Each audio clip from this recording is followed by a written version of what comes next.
Bushwhacks were some of the worst days I've ever had in the mountains, or life, really. Whereas Panther Mountain is totally opposite. It's a mountain on top of a crater. I think the weather challenges on this incident were particularly difficult. It was really the development of New York State. Catskills were responsible.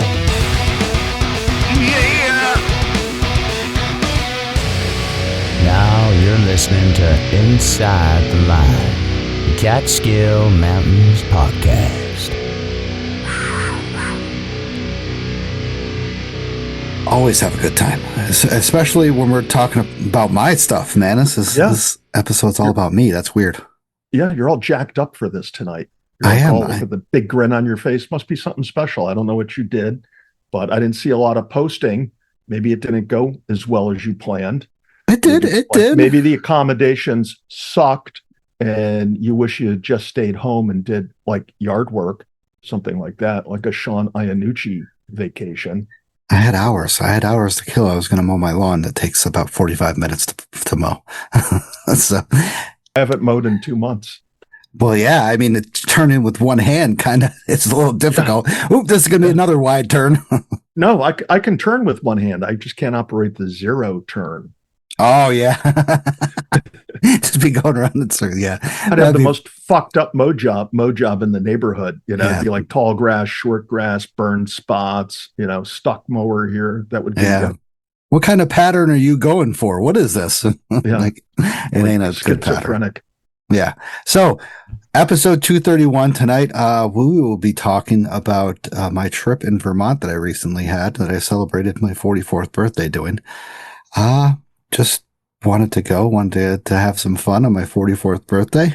And I'll be chatting about how awesome Vermont is and how much very Catskill-ish it is, and how they both are very, very awesome places that we should cherish and we should visit. Everybody should. So but yeah. Today, I'd also like to point out, Ted, that today marks the 5-year anniversary of me starting to think about this podcast, to actually think about starting to do it, when I was actually like getting the gear, getting everything ready, and actually putting this in place. So, all right. So if that's true that you 5 years ago, you started imagining the podcast, close your eyes and tell us what you imagined your co-host to be like. I had no thoughts of a co-host at that time. I was just bullshitting around, loving to talk about the Catskills. Mm-hmm. And then I come across this guy who cherished one of my episodes with a special dude that I love and stuff. And I figured out that this. Who the fuck was that? Not me. That was Vertical Madness guy.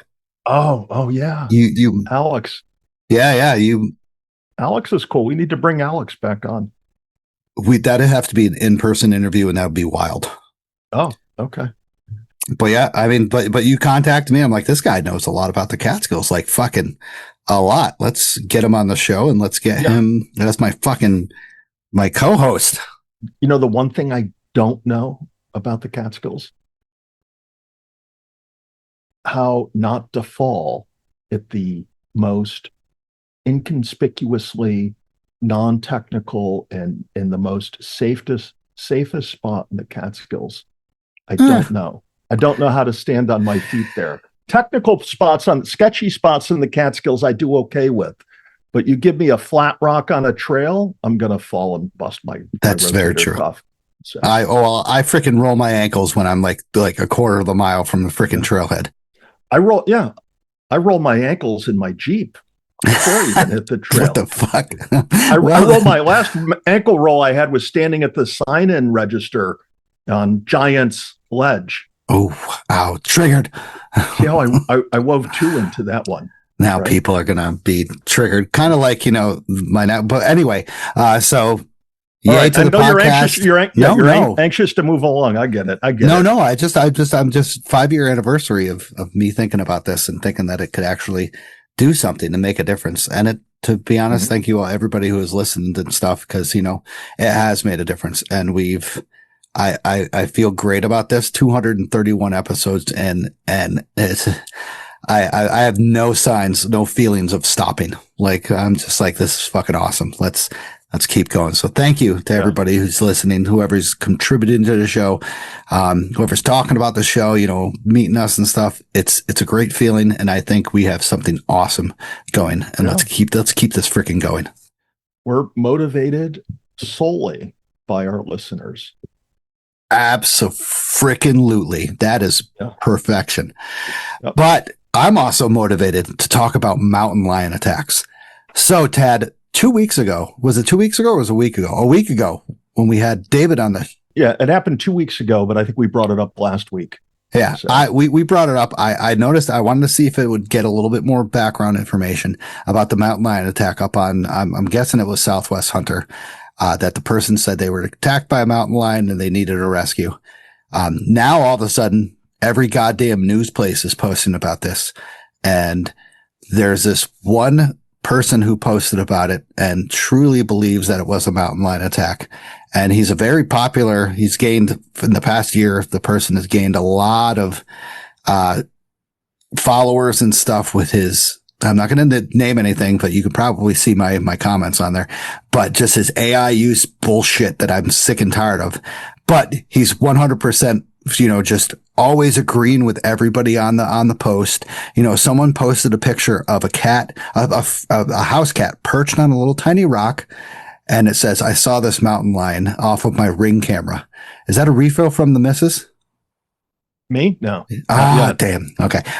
But although in all candor, my wife did volunteer tonight to bring in a refill for me. And that's because I asked her, in one of my one-armed moments of disability, I asked her if she could put my beer in my hiking sock. I don't know if you do this, Stosh, but yes, nice. Okay, right?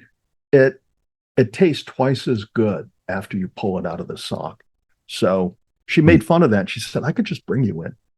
And then I had to drop the fact that, well, Stasha's wife, she's like standing right outside the door with a cold one for him. Just saying. You'd be like, God, I'm disabled, woman. Yeah. So, yeah. And I'll get a cold one. Okay. Back to mountain lions. Yeah. So these people are once again, like, saying that they've always seen mountain lions, but there's no evidence. Like, there's just like, they're here. They always kill the deer. The deer population has gone down. But, if that deer population had gone down, where's the evidence of the deer carcasses or stuff like that? They stash them here. One person put, like, I'm an avid Catskill hiker, and I know they're out there. And I'm just like, listen, like, there are people who I should have probably been like, do you even know what the grid is, bro? Do you even know what the ultra is? The Insta poster? Yeah. Well, not even that. Just the person that said, I'm an avid Catskill hiker and I know they're out there. I'm like, so that this person's never hiked in the winter, because, you would see the tracks in the winter. That's the one thing that I would like. All these hunters claim that they've seen them, had never taken a picture of their tracks. Like, you cannot miss, to be honest, you cannot miss a mountain lion. Like, they're fucking huge. 5 feet long with 3 feet tails. That's 8 feet long. And they're like that. I remember posting that one comparison that the guy does from a bobcat to a mountain lion to a bear. And like, the mountain lion's massive. Like, it's just absolutely insane how big a mountain lion is. And people are like, oh yeah, this is a mountain lion. And it's a goddamn bobcat. Bobcats are not that big. Okay. They're beautiful though. I'm calling time out here. That was somewhat painful. Stosh, what you apparently don't know, everyone else who hikes in the Catskills knows this, and you apparently don't know this. And I have a moral dilemma. Should I tell you, or should I just let you continue in the dark? What do you think? Do you want to know? Do you want to know what everyone else knows? Do know that. So the mountain lions in the Catskills are a particular breed of mountain lions. They're not just any ordinary mountain lion. They're Sicilian mountain lions. And you know how we can tell they're Sicilian mountain lions? Because they bury the evidence. They don't leave any evidence of their crime. They're like mob mountain lions, if you know what I'm saying. How you doing? Yeah. Hey, you didn't see nothing. Get the fuck out of here. Okay. So we've solved the mountain lion problem. And that's what we do here. We solve hiking and wilderness problems inside the line. I'm gonna read you a comment from this person's thread that somebody said that I could not believe that this person said that. Hold on, now I gotta find it. Funny. This is this ultra. I'm putting this person's name on here because you gotta go on this thread. I will. It's a lot of people follow it. It's By Your Side Outfitters. This guy. He uses AI for everything. I don't think he knows his own research. He just AIs everything. So sorry to bash somebody, and I'm sorry to be a dick, but I can't follow someone that agrees with everybody and just to get the likes. It's just freaking ridiculous. So this one person said, funny because I literally know a guy who released one up by Slide Mountain a few years ago. Oh yeah, definitely. I remember. Yeah, I've seen somebody release. Well, I remember that I bumped into that guy and I told him that's what I was up there doing, and he says I'm gonna post that about you. I said don't. But keep it concealed. Don't let the DEC know about that. He outed me. I mean, do you know how Deer Shanty Brook got its name? What's that? Deer Shanty is named that because way back when there were very few deer in the Catskills, somebody actually started a deer farm there. And they brought in deer and had a little farm where they raised deer and then killed them and sold the venison to people in the city and such.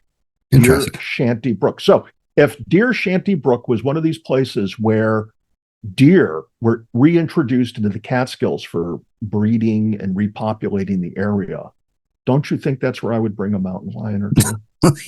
100%. And trust me, and I have the Gaia tracks up Deer Shanty Brook to prove it. Okay. I can pull those up right now if you wanted me to fact check. 100%. Because that's what we do here. We fact check everything we say. Yeah. Okay? And then, I responded saying, it's funny because people will believe you about this. And then he said, believe a true story. Buddy found an injured cub and nursed it back to health and released it back into the woods on Slide Mountain. I was just like, Yeah, I think it was right next to where they keep the Catskill Crown.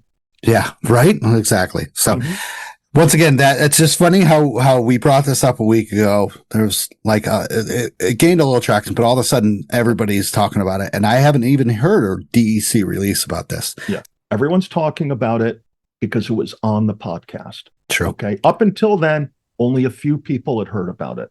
True. And we mentioned it, and we debated whether we should or shouldn't, because there's a lot of things we don't mention that we don't want to scare people away from the Catskills with. True. Like the Bigfoot sightings, we haven't brought those up as an example. It's a Hudson Valley, not the Catskills, all right? Yeah, but because we are trying to raise money for, reintroducing mountain lions to the Catskills, but only Sicilian mountain lions. I want to be clear on that. So now you got to put it cats. Yeah, we did. With an extra S. But you mentioned that the sighting was at Southwest Hunter, but the guy parked at Mink Hollow. So was it the Mink Hollow between Plateau and Sugarloaf, or was it the Mink Hollow in Spruceton? Ooh, so like you're talking about the end? The Mink Hollow Mink Hollow by... There's a little stub road that heads to the south called Mink Hollow. Off of North Dome, right? Well, you can either whack up Westkill or arguably North Dome from there, but probably the better whack is up Westkill. I think it would be the plateau side, because this person, if they said they saw a mountain lion, they don't know what the hell bushwhacking was.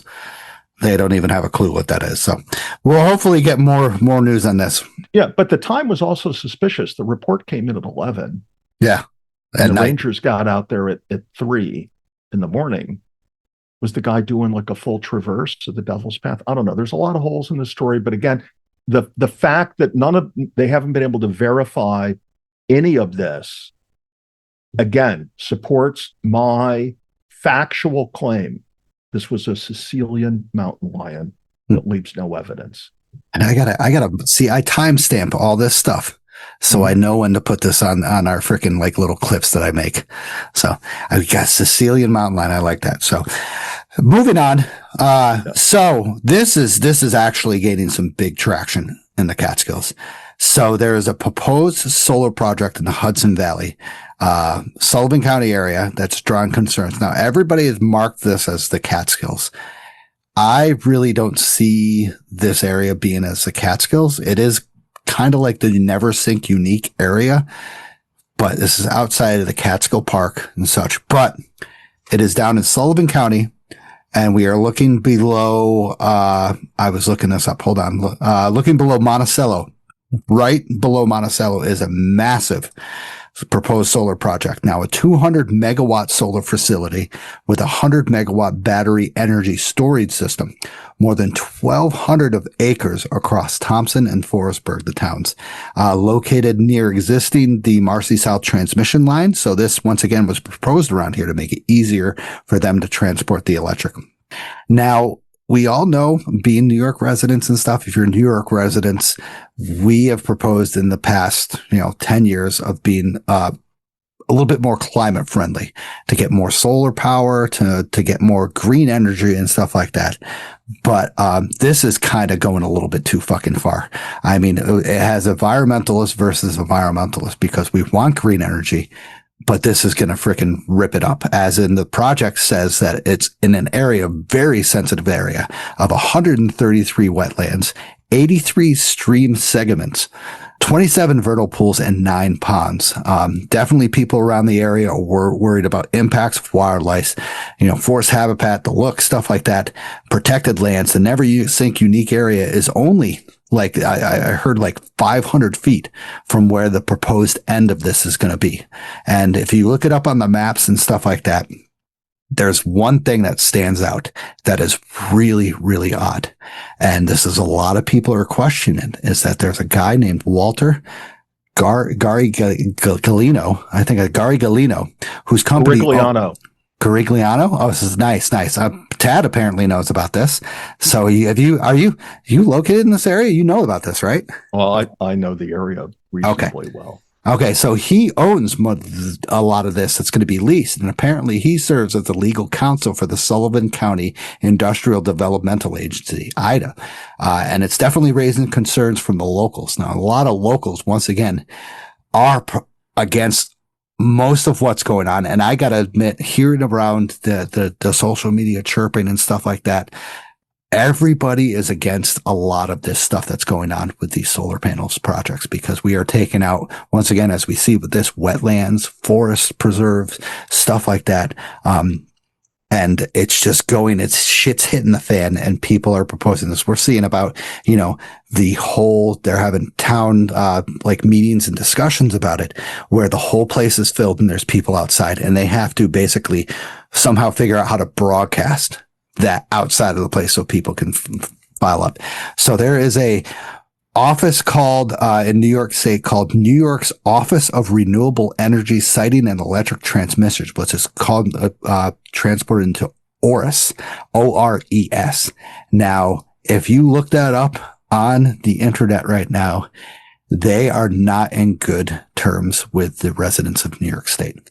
Now, once again, we heard, I don't know, a couple weeks back, maybe more than that, that we talked about some of these forest lands in our areas being transported into renewable energy. We're talking about solar panels, wind turbines, stuff like that.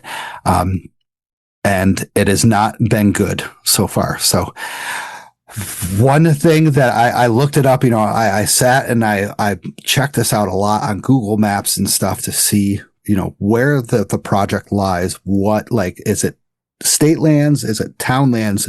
And it looks like I don't see much of state lands on here. I see much of towns lands.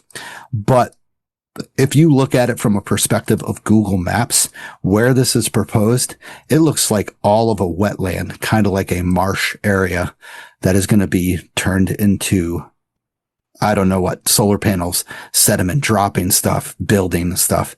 It's a huge 1,200 acres. That's a lot. It's a lot, 1,200 acres. And as we know, this is shit is hitting the fan. People are opposed against this. The locals are opposed. So the question is, will it be put forward and will this happen? Or will we go out like we did back in the 1800s and stuff, like the Calico Indians of frickin' Andes, and do a rent war, anti-rent war, come out with pitchforks, frickin' torches, and, light this place up when they try to do this. So I don't know.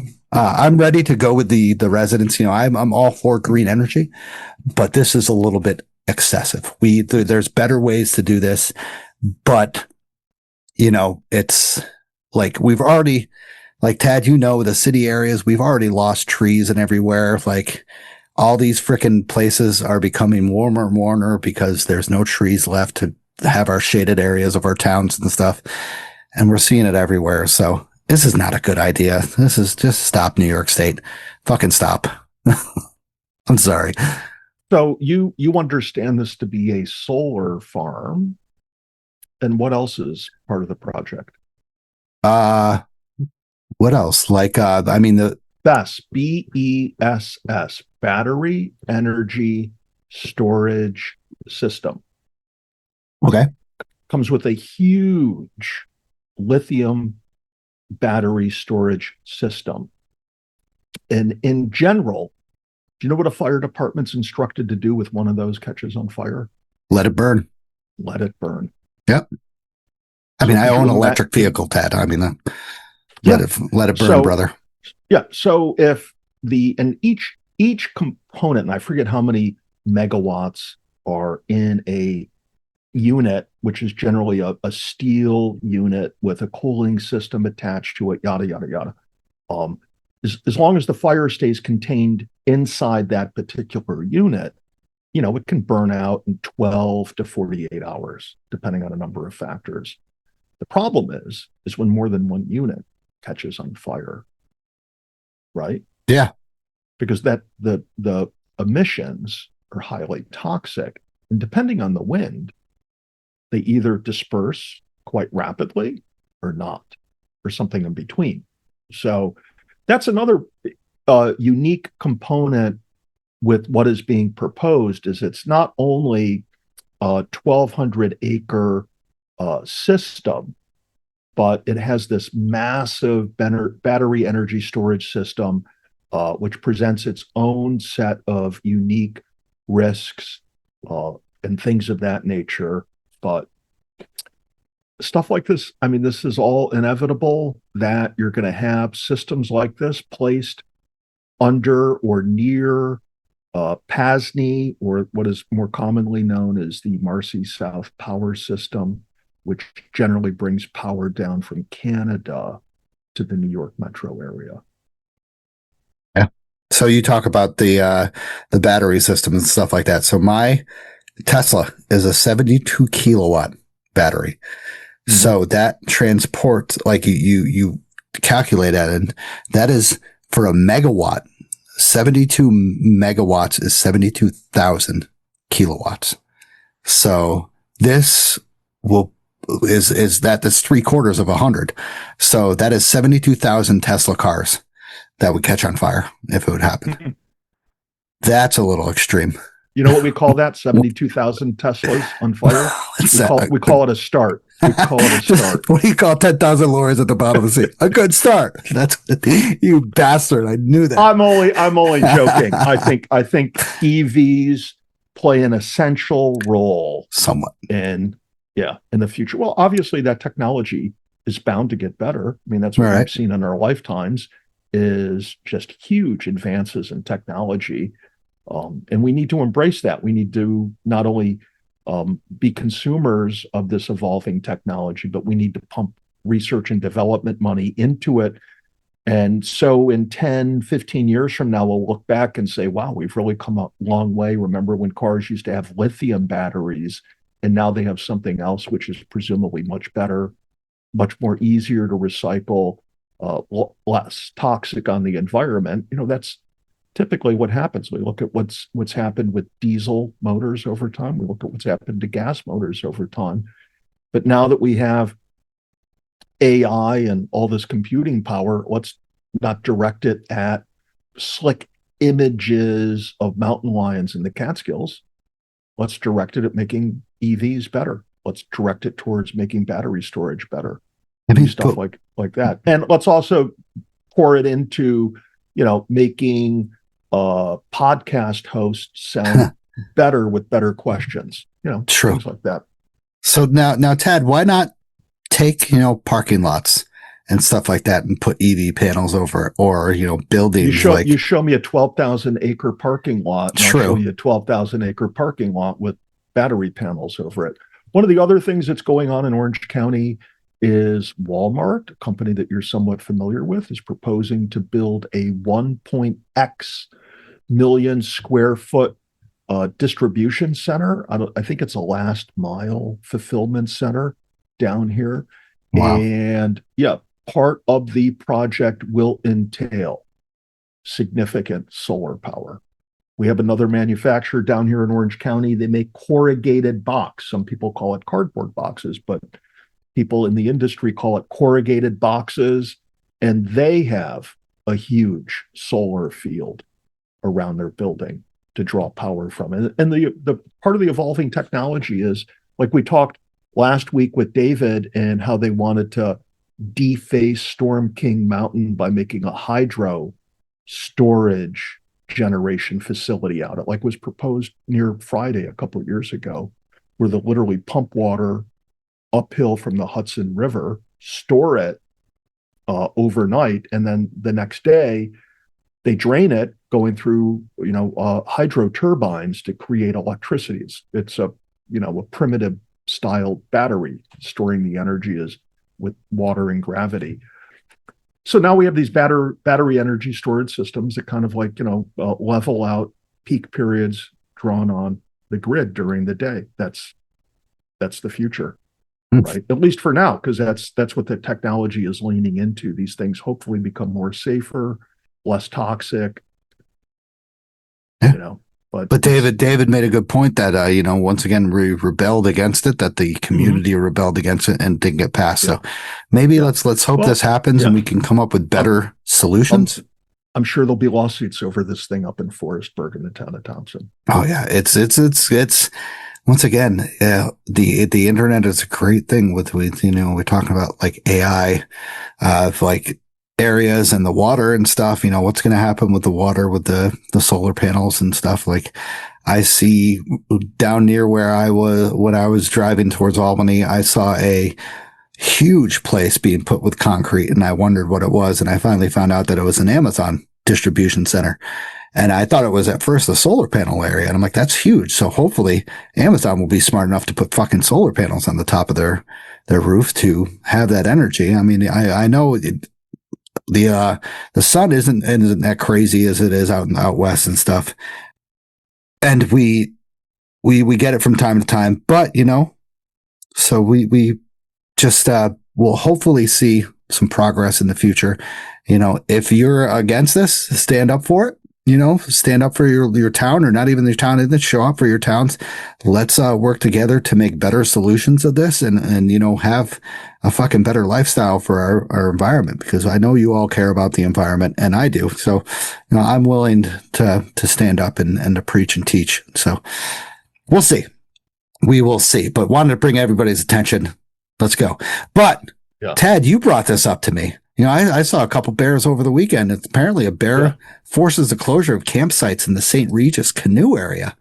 So this is a pretty big deal because, we don't see very many. We talked about that one bear attack with the dog, but, once again, it's this wild bear, but we don't see bear attacks like this in New York State a lot. So on July 23rd, officials said that campsites 5 through 11 on the pond were currently closed due to a bear attacking a bunch of tents, food storage containers, and minimal fear of humans that went away. The bear was resistant to bear spray and loud noises, and that it was currently damaging those areas. So they closed that area of St. Regis Canoe Area, which is the biggest canoeing area in the northeastern U.S. 18,400 acres featuring 50 lakes and ponds for remote kayaking and canoeing. So the bear, it's funny because the article that you showed me, the Northeast Explorer, has a tagged bear that looks like it's like 850 pounds. Like, that's a massive bear that looks like it will not attack. It'll just walk through everything like a snowplow. Yeah. It looks like a bear that's become fond of Doritos. like just sit there and be like, yeah, I like this stuff. Yeah. Sitting on its butt with its paw inside of a bag of Doritos. Yeah. I mean, I enjoyed Doritos. So, once again, that's why I picked it. Yeah. It's like central or more northern Adirondacks, with the St. Regis area. We don't see this very often, except down once again, the Hudson Valley area where the bears are more used to like the garbages and stuff. And usually they just kind of like you said, you've seen it a couple times on your biking trips where like the bear will just be like looking at you like a second guess, like, oh shit, that's a human. Like, I got to get out of here. most bear I see is when I'm out riding my bike in the morning on garbage pickup day, when everybody have their garbage cans along the roadsides. And when you're coming down the road and you see a can that's been knocked over, sure enough, there's going to be a bear butt sticking out of it. And the bear's got his head buried in the garbage can, rifling through it for food because it's easy pickings for the bear. And I'm sure it's tasty for the bear. And now we see that bears up in the Adirondacks have learned that when you're hungry, you just go to the St. Regis canoe area.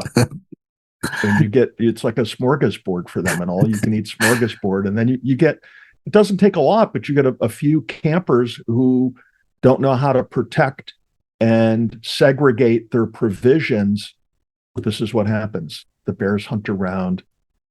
They break into your tents or, get into your tents, claw their way into this and that, even cars. There's videos of them getting into cars. So yeah. They're not stupid animals. They have evolved. Consider that they're pretty smart. They don't have to go out and get jobs. They don't pay taxes. They don't have to clean their houses. They get to spend their life outdoors. Freaking freeloaders. Yeah, eating Stosh's Doritos. Oh, man, listen, if I was a bear and I'm like sniffing around, like, oh, this one, this is a freeze dried meal. Let me go to the next one.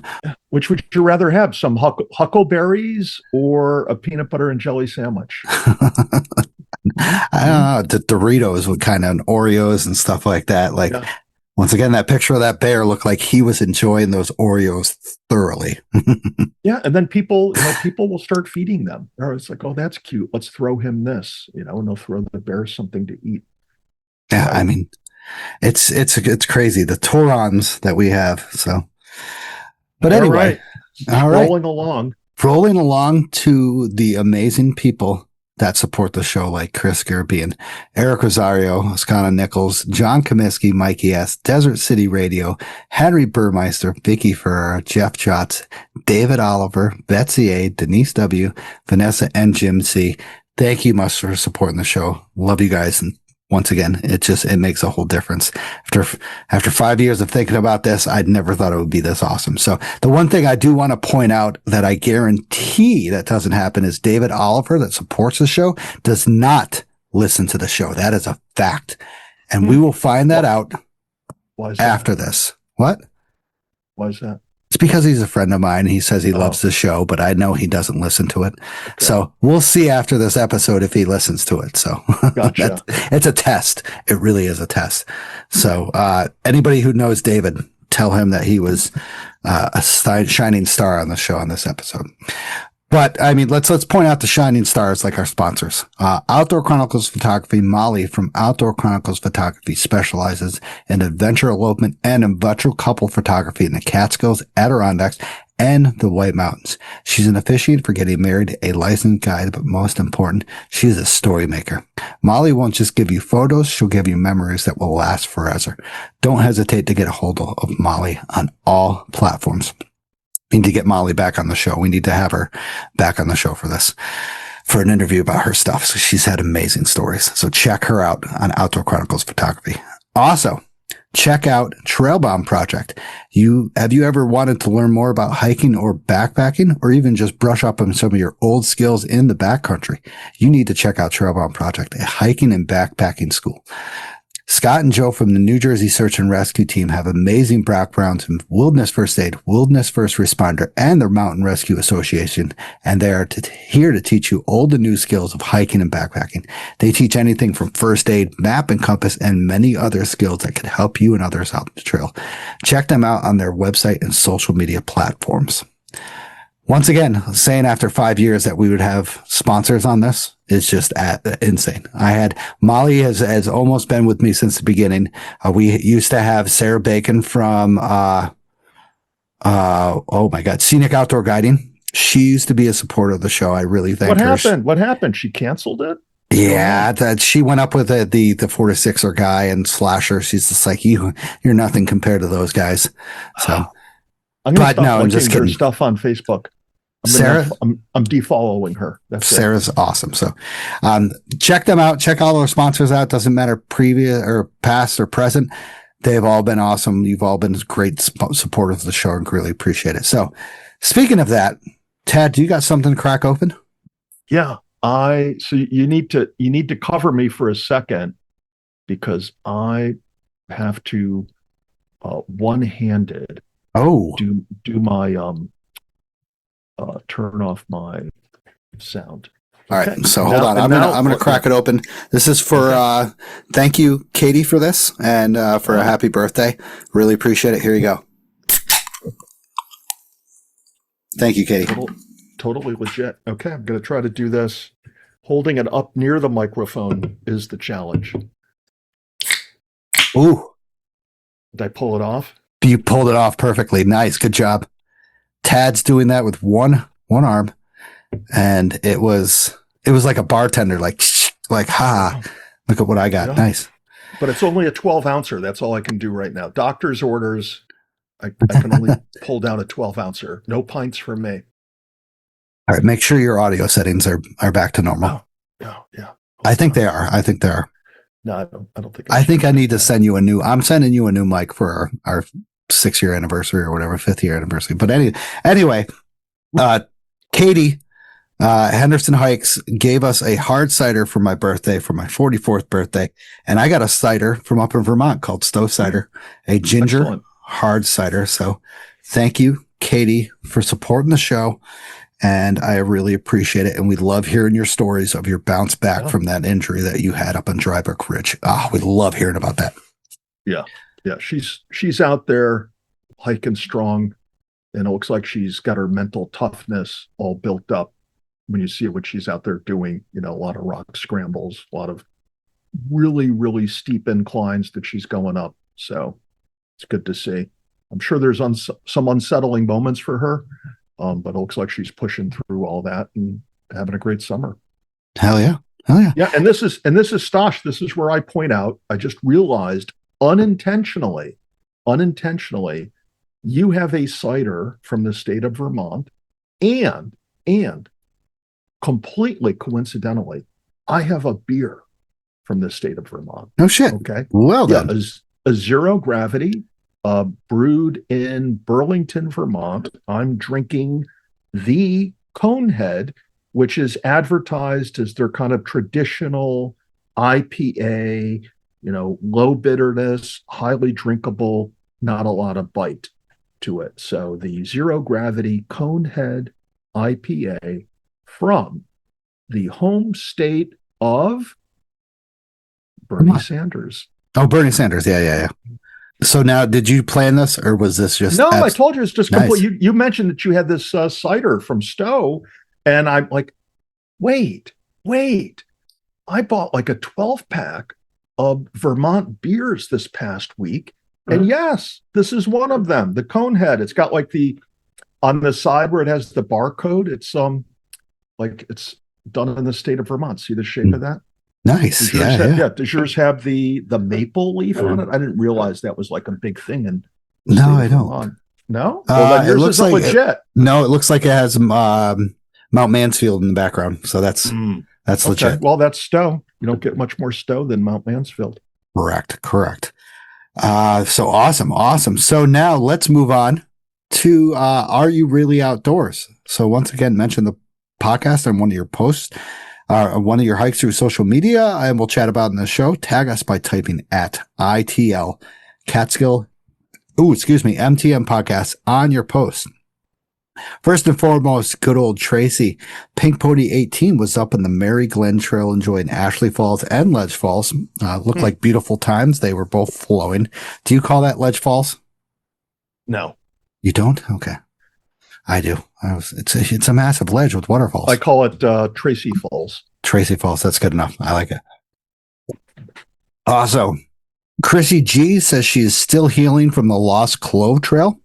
And what happened up there? She fall or just steepness? It's vertical steepness. Madness? Really? Vertical madness. You know that. Lost Clove is insane. You've been up there multiple times. Yeah. It's the second. Yeah, it's good bushwhacking territory over there as well. Isn't that the steepest gain in the Catskills in the short amount of time? On a trail? Yes. That, to me, I'm not sure of that, but I know that there is a tremendous old growth forest over there. Nice. Yeah, it was actually one of these places that was never logged out, but all the ridges on either side of it had been, and this was like the guy was a holdout, and then his descendants sold to I forget if it was open space or straight to the DEC, but nice. they gave the land back to the people as opposed to selling it off to be logged, and that heritage kind of like destroyed. So it's a pretty good slope to head uphill on or downhill. Yeah, true. Not that I do that anymore. But, you will be. Stop whining. You'll be back out there in fucking no time. I don't want to be like Chrissy G. I mean, Chrissy G looks like she's a hardcore athlete, and if she's having a hard time over there, some old disabled fart like me shouldn't be doing that stuff. Bullshit. You are crazy about that stuff. You love that stuff. You love the vertical madness. I mean, you know that. Yeah. She was also down in Harriman and Sterling Forest crossing off peaks for her downstate 28. And also Hogan Camps and Indian Hill down there as well in Harriman and Sterling. So good for her. Yeah. Good to see once again, downstate 28. We had Davis on last week talking about that. Was awesome to chat with him about that. Lisa, Chaotic Quixotic, was up enjoying the Dick's Rains through all sorts of weather, rain, hail, wind, stuff like that. And then she used some wording that I have to bring it up. She got blown on Dick's. Very poor choice of words. Let's just say that. She'll know what I'm talking about. She got blown on Dick's. I don't get it. Oh, okay. Tad, you're too mature to get. Yeah. Lisa will laugh at that. So Boomer doesn't get it. So, also Matt, Mike, Catskill mountain hiker, did Mount Frizzle on the Taconic 12, which is also the highest point in Connecticut as well. I am wanting to go to the Taconics sometime in my life. Yeah, they're neat. I went over there 2 summers ago, and it was one of those days with the Canadian smoke in the air, and I didn't get any of the views. But it's interesting terrain. Most of the way it was, I'm going to call it double track. Looks like some people go through there with ATVs. Oh, wow. Maybe illegally. But yeah, it was interesting hiking. It was kind of a fun excursion for me. I definitely do it again. It was a long day for me, but in the end, I look back, fond memories that day. Nice. I heard they're kind of like they feel like the open summits and stuff like that. They have there's a couple that have open summits, but I can't really gauge what the view was because, like I said, it was all smoked in. Okay. I mean, that's a different experience as we have in the Catskills. So, yeah. Also, James John O'Boyle was in the Taconics doing Robinson Hollow to Madison Hollow. So cool to be clearing up the Taconic 12s. So that's pretty neat. Someone else, Tony I. Was up near me in Plymouth, Vermont, and had a Green State lager to celebrate. He was probably like not even 15, 20 minutes away from me when I was hiking Killington. So I kind of sucked that I was like leaving and I was on like 3/4 of the way to where was my second stay. And he was like, "Hey, I missed you." I'm like, "Fuck." That would have been so cool.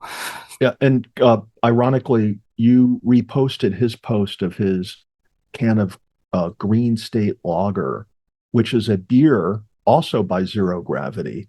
Oh, nice. And yeah, and ironically, I at the very time was drinking a Green State Lager. No way.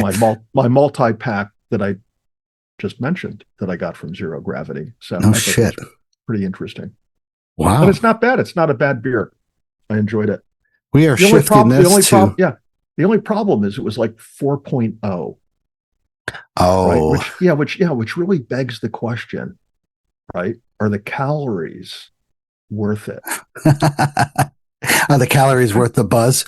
Yeah, I mean, if you're pulling down like 100 and some calories at 4.0, especially when you're like me, I'm like at the sedentary stage of my life where I barely get out to do anything. If I'm gonna drink 180 calories, I want it to be like 9.x. Nice. Well, right? some effect. Yeah, the calories need to be worth the buzz. Yeah. So right. all right. Let's just people think I have a drinking problem now that I only have one arm. But, I don't think so. You use the double fist of beers. Now it's not the IPAs. They call that Irish handcuffs. Finish it. So Brad Labradante had a great quote, said, don't know why good things happen or bad things. It's equally important that we experience both. Just wish we knew why. It was mountainous, overgrown, brush-filled hiking all weekend with minimal summit views, but camping at Alder Lake made this trip a special one. He did Balsam Lake Fire Tower from Alder Lake via Millbrook Bridge Trail, and then did Fern Indian Lollipop the next morning. So once again, he had one of those probably secluded times of where you're thinking to yourself, man, this is good. This is life. A place to camp out. Yeah, definitely. So thank you, Brad, for that quote. It was nice. Josh, aka the Headbanging High Peaker, took a group out to Catskill Falls, then fished at North South Lake, then took them up to the former Catskill Mountain House area to blow their mind away, saying that they'd never seen anything like that. And it was great. Once again, Josh is starting to do his guiding company called Ursa's Compass. So pretty cool stuff like that. Congratulations, Josh, with your guiding and stuff like that. Hopefully you hit it off because you are definitely right for it. So take these people out and get them out in the nature, get them into the Catskills with their leave no trace principles and stuff like that you teach. Also, Shayna, ShayFit 315X did Haystack in closing in on their completion of the 46ers. And also with them, once again, thank you, Kate, for the Stowe cider, was with Shayna doing Haystack as well. Both of them agreed that Haystack is a grueling hike, but one of their most favorite. So once again, I'll tell you about my Vermont stuff. Listen, I do not want to do like freaking, like they said 3 miles of just slogging back of nothing. I don't want to do that shit. Yeah. Well, and they're not just whining because they're both pretty hardcore hikers. Maybe I shouldn't say pretty. They're both real hardcore hikers. So when they complain about something or make that comment, I won't even say it's complaining, but when they make that comment, it's legit. Yeah, 100% legit. Once again, and that everybody says that. I'm just like, yeah, I'm going to stick to Vermont, New Hampshire, where it's just instant gain and instant loss. It's nice. Yeah. That's where the celebrities hike. True. Yeah, right. The slasher and stuff. Yeah, 46er guy. Scott, Catskill Mountain Brew did the 9 with Foolish, Not Stupid. That's the person's Instagram name. Not saying that this person is foolish, not stupid. Zorro and Freddie. So did the 9. He said it's his favorite hike. He loves doing the 9 all the time. So that should be a new patch. Doing the 9 all the time. Nice. Yeah. Well, we don't want to popularize the 9. Although I think it has become somewhat popular. It has. Yeah. When back when I did it in 2018, going from Friday over the Dink to out towards Cornell took a while. I mean, miserable as fuck. Yeah, it was really tight. You kind of had to do that like bushwhack boogie back and forth and side to side, 1 step forward, 2 to the side, 1 step back, then forward again. And now it's just all blown out through there. I mean, you could just fly through there. Yeah. And I wonder, we'll have to have people compare times of like their time of when doing the 9, back, once again, 2015, stuff like that, when it wasn't as popular, but compared to now. So that's 11 years. That's a huge difference. Yeah. Well, back, the one time, I've only done it one time. And when I did it, there was quite a bit of route. But wait, one time you've done Cornell to Friday many times though. Yes. Okay. So you can say that you say it one time, but Cornell to Friday makes a big difference. So you've done that area significant amount of times. I've been through there quite a bit. Yeah. So the difference between now and then is absolutely astronomical. Where we have to protect our eyes when we used to walk through there. Now it's just like, this is nothing. Yeah, you say that. I know a fellow who actually did take a balsam fir branch into his eye, had to break it off and walk out with a little twig sticking out of his eye. Yeah. That is not fun. Yeah. So look how easy you guys got it. those in the old days, they highly recommended, and you should take it to heart. Back in the old days, you were told to wear glasses going through there. Yep. Yeah. I do have them. Yeah. And I did. You could take a stick into the eye and it still happens. Yeah. Crazy. So Hiker Joe NY was up at the big field observing some beautiful flowers, and then did Coldland via Lake Arnold in the Adirondacks. So everybody's up in the Adirondacks. Joe gets around. Yeah, he does. He's always all over the place, whether he's in the Finger Lakes, the Catskills, Adirondacks. He's all over the place, and it's good to hear. He's everywhere. Yeah. Oscana Catskills Ever After was up on Romer Mountain, enjoying the great 7-mile hike and the views. Yeah, that's a great trail. Definitely. Yeah. And there's a lot of old unmarked trails, logging roads, park roads off of that trail. Definitely underrated. I will admit, somebody's got to promote that a little bit more. And last but not least, Kelsey Hiker Yogi had a misty morning on starting the 9. So she did the 9 as well. It's really crazy. I don't know if it's crazy, but she did it solo. So that's impressive. Yeah. Well, look, man, her Catskill hiking's come a long way. You can tell by the stuff she posts that she's pretty adventuresome out there, and she has a pretty wide spectrum of hikes that she's doing in the Catskills these days. It's good to see. Definitely. All right. Thank you, everybody, for tagging the show. Let's see. 2, 4, 6, 8, 10, 12, 14, plus multiple beyond the people. So that's a hell of an amount. So everybody's getting out. Thank you for tagging the show. Glad you're having a good time. Leave no trace. Teach and preach about everything, especially about supporting the show. Like Katie did, Henderson Hikes. Got to be this awesome stow cider. So thank you very much. Buymeacoffee.com. Support the show if you want, and we'll throw it back in the Catskills. Previous hikes, Tad, I didn't have anything. I don't have anything. So you can go ahead and you can do your previous hikes better. All right. So, we have to revisit then the concept of what distinguishes a walk from a hike. I know there's a bunch of listeners out there that are like yawning right now. We're hitting the fast forward button. But, last week I did mention it's kind of hard for me to say that I'm hiking on the one hand, or on the one foot, maybe I should say, because these hikes that I've been doing on the weekend, or these walks I've been doing, have been over very domesticated terrain, wearing very low level footwear. When I say low level, I mean like mall walking gear almost. They're like glorified slippers, if you will. So this weekend I decided I gotta like make it seem more like a hike. So I did. I got out a pair of hiking shoes. I managed to get some socks on and put the shoes on and tie the shoes. And Saturday I did in Mohonk, I did about 8.5 miles, maybe 600 feet of vert, not a lot of vert there. But I did start high up, and it was a long hike for me. I really pushed it. It felt good. Was all over terrain that I've been through many, many times before. But then on Sunday, I went back out. This time I only did about 3.5 miles. over cliff, under cliff was the loop I was on, which I'd also done the day before and the weekend before. It's kind of like my new standard now. So that's what I did.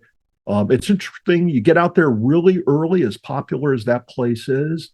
You get out there early, and I'll say when I did on Saturday, the 8.5 or 6 miles, whatever it was. Hell yeah. Yeah, I don't think I even saw hikers or walkers more than 10 people. And of those people, at least 4 of them were out there to go bouldering or rock climbing. And then you see a few people riding gravel bikes, and then you see a few trail runners. It's, pretty diverse, multi-sport area. But it's fun to be able to get out there and get away from the local town park where I spend my mornings walking, getting out to Mohonk and, doing my thing over there. So that's what I did, and came home, like I said, on Sunday or Saturday, I forget which day, I think it was Sunday, and had my Green State Lager for my post-hike brew. No bites. Oh, no bites. Oh, come on. Stash, you haven't done any previous hikes, so I guess we'll just wrap it up with some Catskill news, the forecast, and we'll call it a show. That sounds great to me, man. I can just go to bed right now. Yeah. Wake up for good old work tomorrow like I do the rest of my freaking life. All right, folks. So that's a wrap for show number 231. Stash, he had so much fun on his birthday weekend, he doesn't want to tell us about it. No, true. I will tell you about it later. So okay, stay tuned. Yes, stay tuned.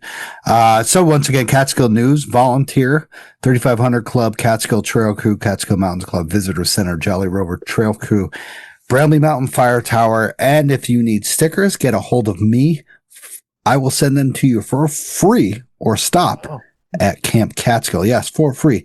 I also wanted to point out that the fire tower, the lighting of the fire tower event is happening on September 5th of this year, of course. I think I'm pretty sure it was like Overlook and Hunter are still available for volunteers to hike up and to put in like any sort of illumination that you can get to get the fire tower lit up.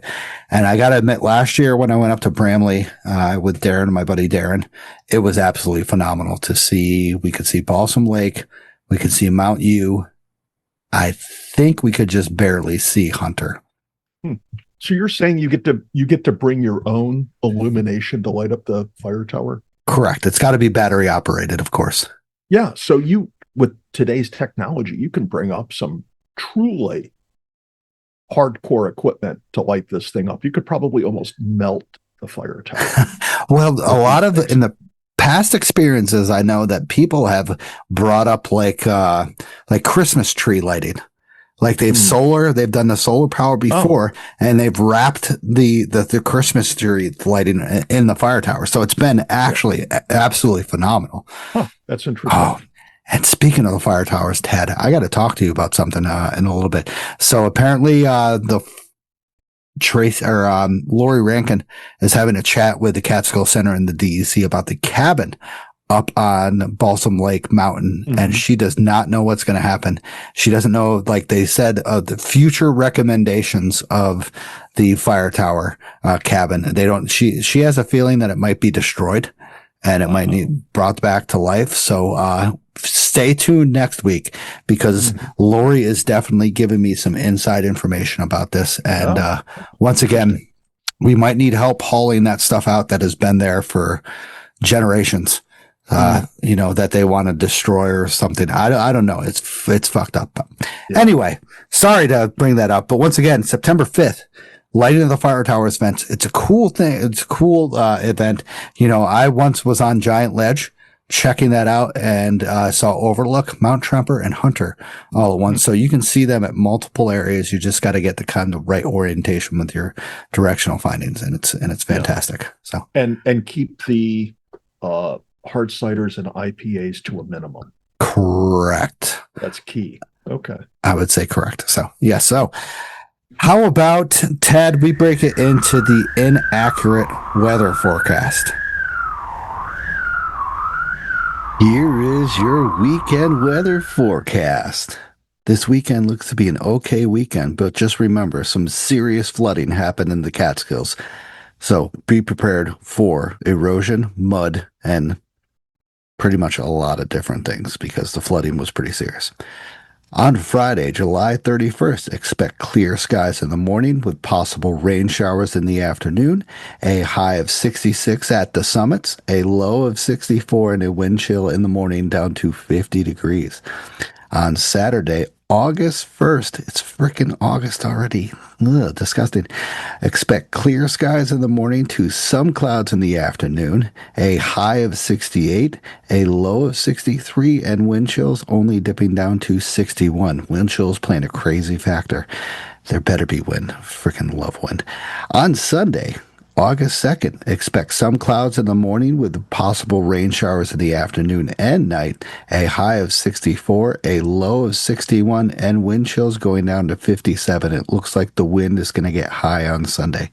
So once again, major flooding happened in the Catskills, so be prepared for any conditions possible besides snow and ice. And when you're out there, also be safe, be prepared, and don't become tomorrow's rescue story. How about it, boys? Thank you to whoever who did that inaccurate weather forecast. Hopefully people survive these stuff. This is not, I am not 100% responsible for that weather forecast. So, last set of sponsors, and then we'll get on to the guest of the night. How about it? Yeah, I don't think the guest has shown up yet, but we can move along. We'll see what's happened. I mean, yeah. So, if you have time for some new gear for hiking in the Catskills, definitely say no more. Camp Catskill in Tannersville has all your hiking needs. Footwear, socks, moisture wicking shirts, freeze-dried meals, Catskill merchandise, and more. They have all the essentials for your hiking needs. Located in Tannersville, and they have an online store. Check out Camp Catskill. If you want free stickers, definitely stop there. Also, check out Another Summit, a nonprofit program that leads outdoor adventure activities for veterans and first responders for free. Outdoor adventures like walking, hiking, paddling, and even backpacking. We welcome guardians of all ages, ability levels, including those with accessibility needs. Our adventures are located throughout New York and the Northeast, and we organize transit accessible adventures throughout the Hudson Valley and the New York City area. Apply today at anothersummit.org. So, how about we get on to the guest of the night? Let's go.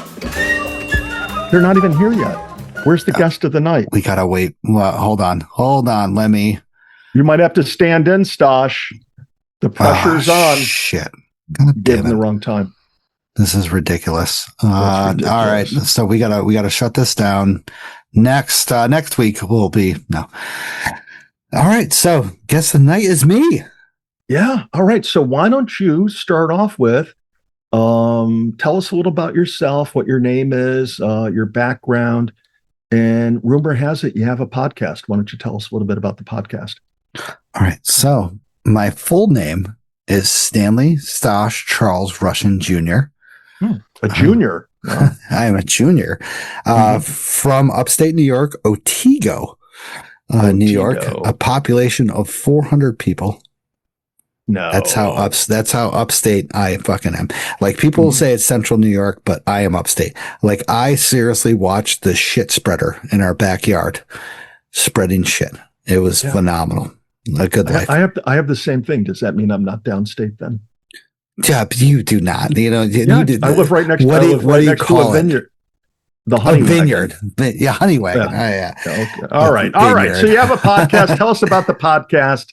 I heard your co-host is the best, but you don't have to mention him. I will agree with that. The 5 years in, I am having the time of my life talking about the Catskills with you, Ted, and we are just making. It's what I wanted to do in the beginning is make a difference, and that's what we are doing with not just promoting our local areas and stuff, but also promoting Leave No Trace. New York, New Jersey Trail Comps, Catskill Center. We are doing what we're supposed to be doing. And that's what I don't want to make money. I don't want to fucking, do this and do that. I just want to make a difference and make people smile of when they get in the Catskills and be like, God damn, I listened to this podcast and this is why I came to Giants Ledges.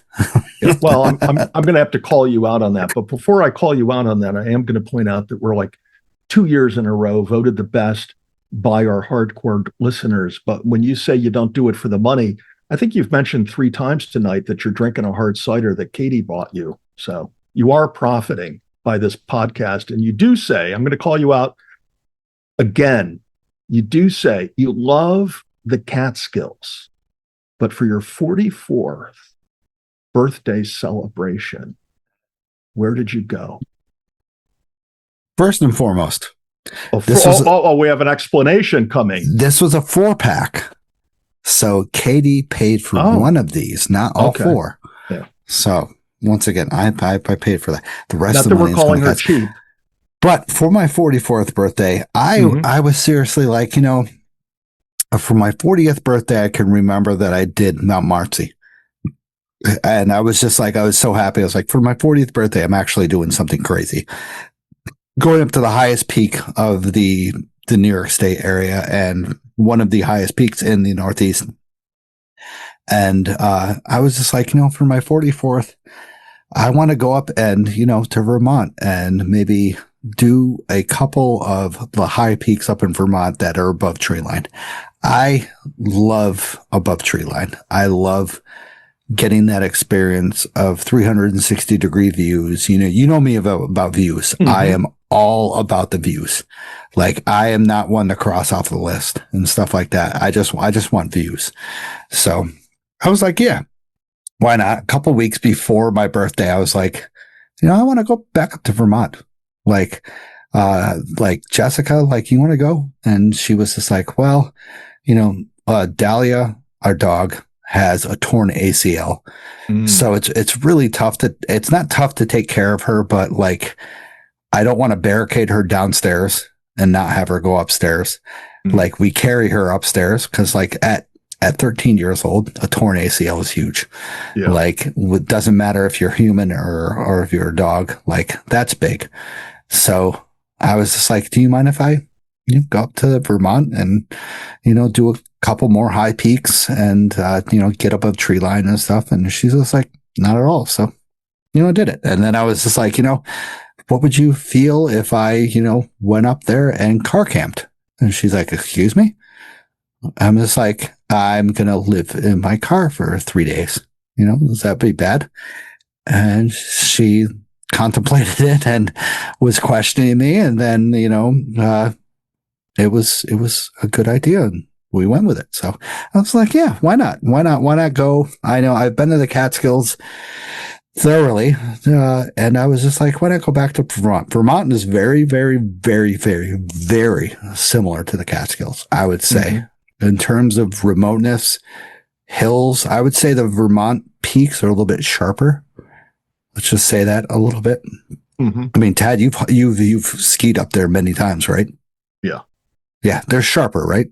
Well, skiing in Vermont is only enjoyable if the sharp stuff is covered by snow. I'm just saying, nice. Little technicality there on the one hand. So, but what, you opted to go someplace with views. Why not New Hampshire? Why Vermont over New Hampshire? I think New Hampshire, I would need a buddy. I would need someone. Why is that? I don't hike.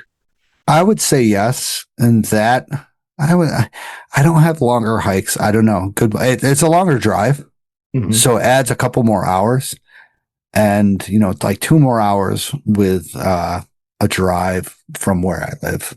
Not just with the Tesla, but just in general.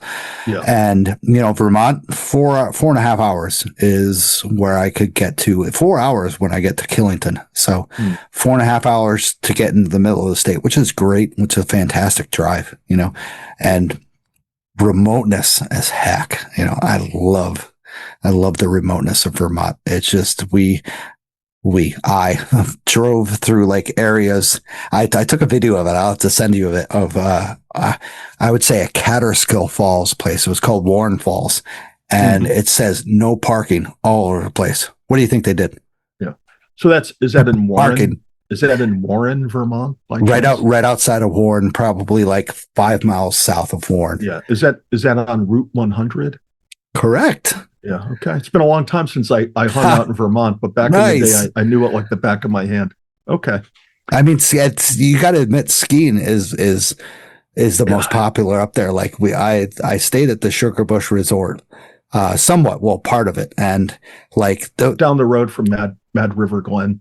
Yeah, it's just, dude, I can't believe how many runs they have and how the parking is it that popular? Sugar Bush? Yeah. Oh yeah. Yeah. Like there's like I wouldn't even say, like I would say over 500, like maybe 1,000 parking spots for that area. Yeah, it wouldn't surprise me. It's a very popular area. But Sugar Bush was one of these ski areas that there was a period of time in the 80s, maybe early, I'm going to say in the late 70s, 80s, that it was on the brink because they didn't have access to water. Wow. Yeah. And so they were struggling, and I forget when or about it was that they acquired access to water. And then that was what gave them the capacity to blow a lot of snow on the mountain and survive that way. Whereas Mad River doesn't have that capacity. And that's why your true, I won't say true, but the connoisseur of Vermont skiing loves Mad River because it's got all that natural snow and that varied terrain. And they don't have at Mad River tremendous uphill capacity. The best skiing at Mad River is on a chairlift that is just one person per chair. Mad River is more north of Sugar Bush, correct? Geographically, I don't remember offhand. It's been so long since I skied there, but it brings back some memories. I got some crazy Mad River stories and Sugar Bush stories. But all right, I'm not the guest. I'm asking the questions. So let me get a pen and paper so I don't ask too many times. How many nights did you spend car camping? 0. What? I thought you told your wife that you were quitting your job and you're having a midlifer and you were going to live out of the back of the Tesla. So where'd you camp then? It's not in the car. The plan was to car camp for 3 nights. Mm-hmm.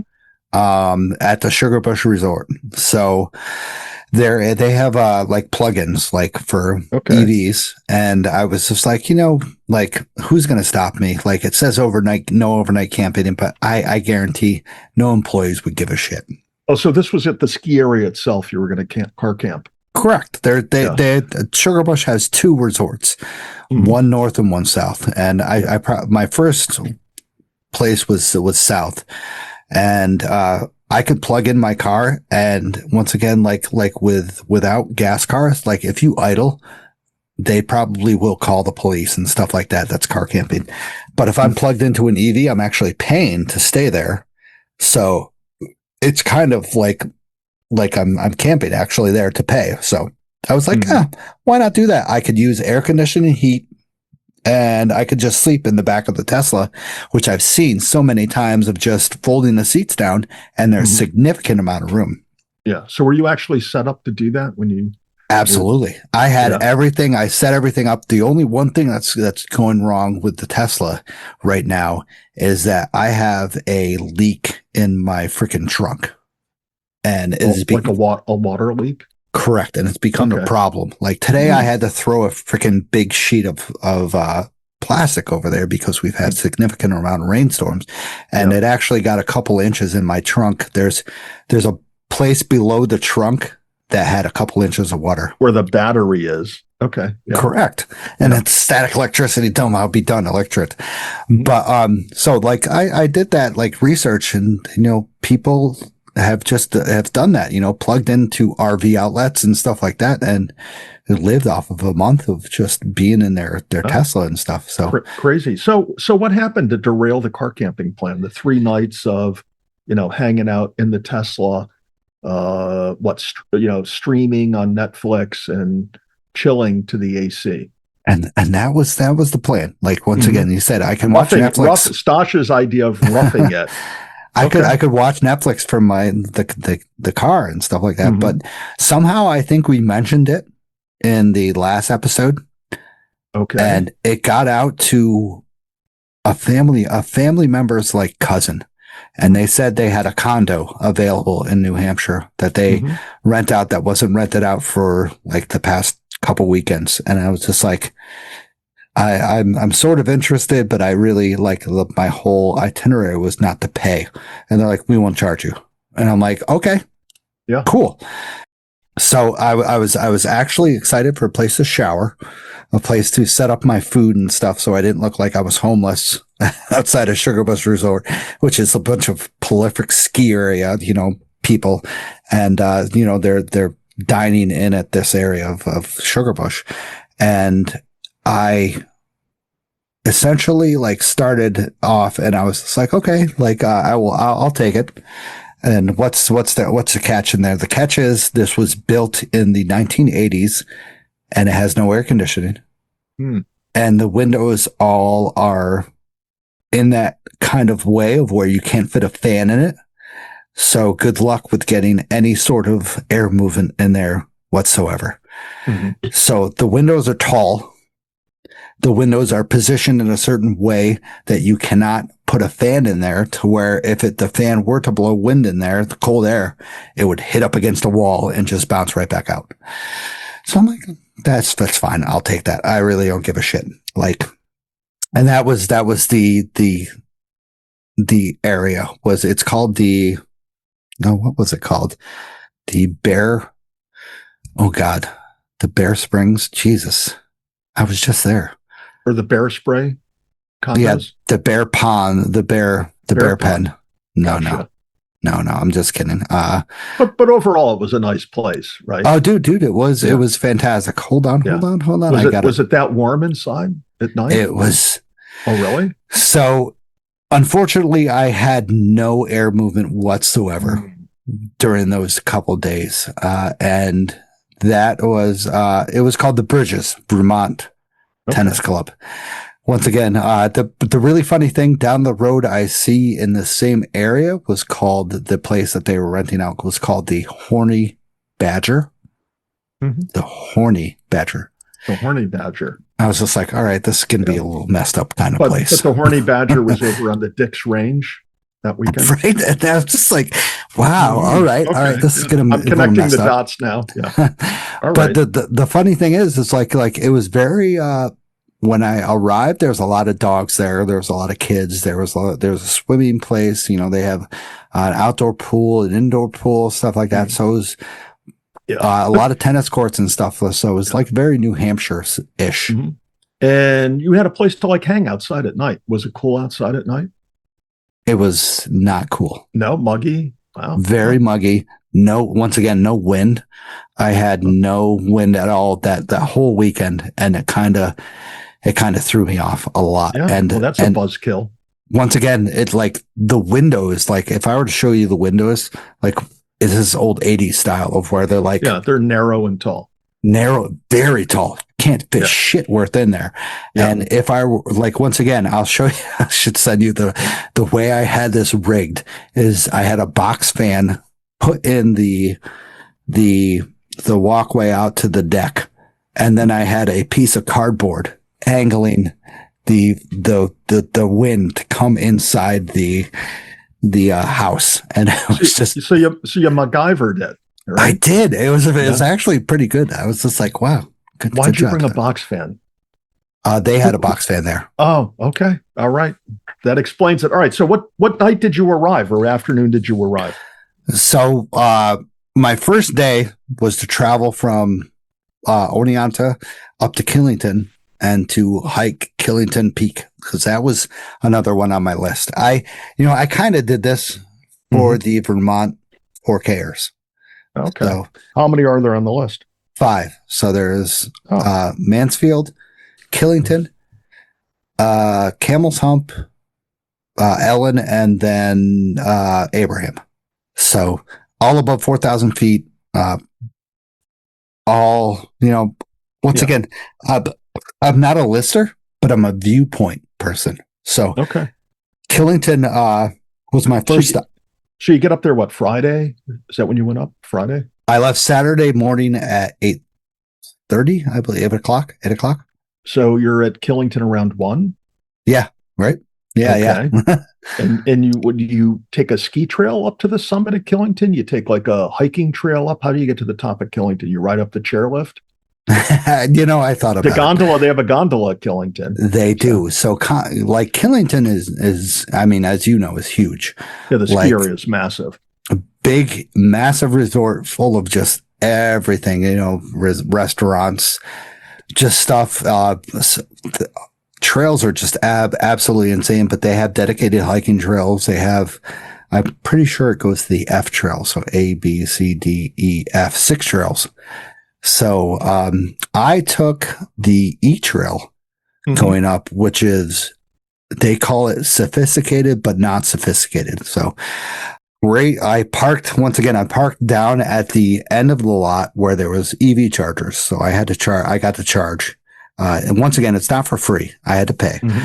And then I just hiked up, and the E trail took me, weaved me back and forth. Very awesome, well-built trail of kind of like switchbacks through and in and out of these ski runs to where you would be in an awesome forest. And then you'd open up to a ski run with a beautiful view, wildflowers all over the place. And then you would go through a forest again with a ski run. And then, back into the forest again. And there was this one time of where it led through a forest of just hardwoods and the balsam conifers. I know you're more of a prolific kind of person with the trees and stuff like that. I don't know if there were conifers. I saw balsam fir on one of the things, on one of the trees that they had, but it just, there was so much of a kind of intertwined dimension of them that it was so nice. And then once you hit above 3,000 feet, it was just awesome balsam firs. And it was just that smell. Yeah. And what was the mud like? There was no mud. Very well-drained trail, well-drained soil. You're not slogging through the mud at any stage to get up there. Not at all. Not all. The Vermont mud it doesn't exist at this time of the year. Okay. So I'm going to load up this question. Listeners, lean in and you'll see where I'm going. You're hiking in a ski area. There's, all sorts of electrical power there for the ski area. There's roads, access roads there, ski trails to get up and down easily, yada, yada, yada. Are you carrying with you your 85-pound backpack? Or did you stash some gear in the car to lighten the load? Because you had all this, civilization surrounding you as you went up. So you went hardcore. You had your regular Catskill hiking kit on the way up. I had everything. Right. To be honest. So if you twisted your ankle, you had a splint to put your ankle in, you had all that stuff. Okay. I seriously had everything. I felt, once again, I felt weird because. Well, did you see other people? Did you see other hikers? Absolutely. Were they all geared up like you? No, they had a water bottle. Because they had a Poland Spring water bottle, their flip flops, and a trail map. Right. Yeah. And it's on the way up, I intertwined with these ladies that were just you're killing it. Well, I don't want to hear anymore. Your wife might listen. Intertwining with ladies. Oh, not that way. You've heard about the Dick's Range and the horny hiker. I mean, the horny hornet. I don't know. Yeah, okay. Yeah. Jesus. But they were you're almost there. I'm listen, I know where I am. I'm halfway there. And they're just they dead stare. I'm you're right. Actually, I'm I know I'm not half. I know where I am. They took you for a New Yorker. Yeah. And they seriously, and they were 2 of them had a backpack and there was 6 of them. So what was the summit like? You get up there. So once you get towards the summit, there's 2 ski runs that you hit, or ski lifts. There's one that is not operating and there's one that is operating at the summit. The one that is not operating, you have to take these awesome steps up that are actually like steel steps that you can walk up, and you get a cool view here and there, and it takes you through the balsam forest. And then you get up to the last ski lift that everybody's taken up. And then all of a sudden I didn't know that this operated at the top, but there was a restaurant at the top. I'm like, what the fuck? I brought my own freaking sandwich up here. What the fuck? Doritos and a sandwich, and everybody else is having a panini or whatever the fuck they call it. I'm like, this sucks. At least did you buy a cold beverage when you're up there? Nope. I refilled my water bottle at the refill station, and then I left. Okay. So I went up to the top. There was tourist people up there, people who were taking their sweet ass time walking down a 15-foot area. I took a picture of a family that this was their first time in Vermont, and the mother cried because of how great the picture was. And she's just like, we'll never get this opportunity again. I thank you so much. I'm like, no problem. And this is the first time I got to use my sun sweater, like my 50 FPF sun sweater that I got it from Amazon, because every other place that I tried to order from would take 3 weeks to fucking send it. So I wanted to get. Did it have a hoodie? It did. Yep. Okay. Was it like a cooling sun sweater? It was. Yeah. Okay. It was nice. I was the only one at the summit with something like this because I didn't want to get sunburned. Yeah. Everybody else is like tanning, stuff like that. Like the summit is, they say it's a 360 degree. It's not really, because I don't believe that. I wouldn't believe that at Killington. They have a fire tower that's inaccessible, which kind of sucks. But you have probably, I would say, like over 280 degree of kind of like the north going all the way southeast. So, but then after that, there's some pines growing and stuff like that. A lot of people on Instagram gave me shit for taking up one of the ski trails, one of the E-trails, and not taking the southern route up Killington, which it'll offer. It's a little bit more vertical ascent and a little bit more fun, a little bit more challenging. Is that something that you like cognitively ruled out because it was a longer, more challenging hike, or you just said, okay. And I will do it again. Yeah. If there's a view, once again, I will do it again. I don't really give a shit. Yeah, well, is hiking Killington worth it, doing it again? Oh, dude, like, to be honest, this trail was 100% what I wanted. Once again, you're kind of battling ascent the whole way up, but then you get that view of the ski run, and then you get those wildflowers that are sitting there and like butterflies all over the place. You're like, oh shit. And then you go back in the balsam forest, you get that deep smells. But this trail was well built, like switchbacks, going through the dirt, going through the mud that could have been there. And then sometimes you battle up the ski run that's pretty good vertical ascent, but it had everything that you would want in a hike. Especially the views. Once again, the views I could see everywhere, and a lot of people, were up there as tourists, and they were questioning everything. And I had no clue, like, not saying that I had no clue about Vermont, but I kind of know the orientation of north, south, east, west. I was just like, well, you're not looking north, you're looking more south, and you're looking towards like this, or you're looking east, and this is Pico, that's the resort over there. You're looking Camel's Hump and stuff. So they considered me a local, but I'm not. I'm nowhere near it. But yeah. Yeah. Well, all right. So, and the hike down was uneventful. You get back to the car. Oh yeah. Fly down.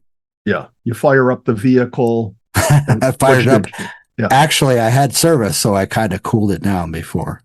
Oh, yeah. So I got to do that. So this was the E-trail was 6.25 miles with 1,700 feet of gain. Up and down 6.25? Yep. Okay. That's still a good amount, right? Yeah.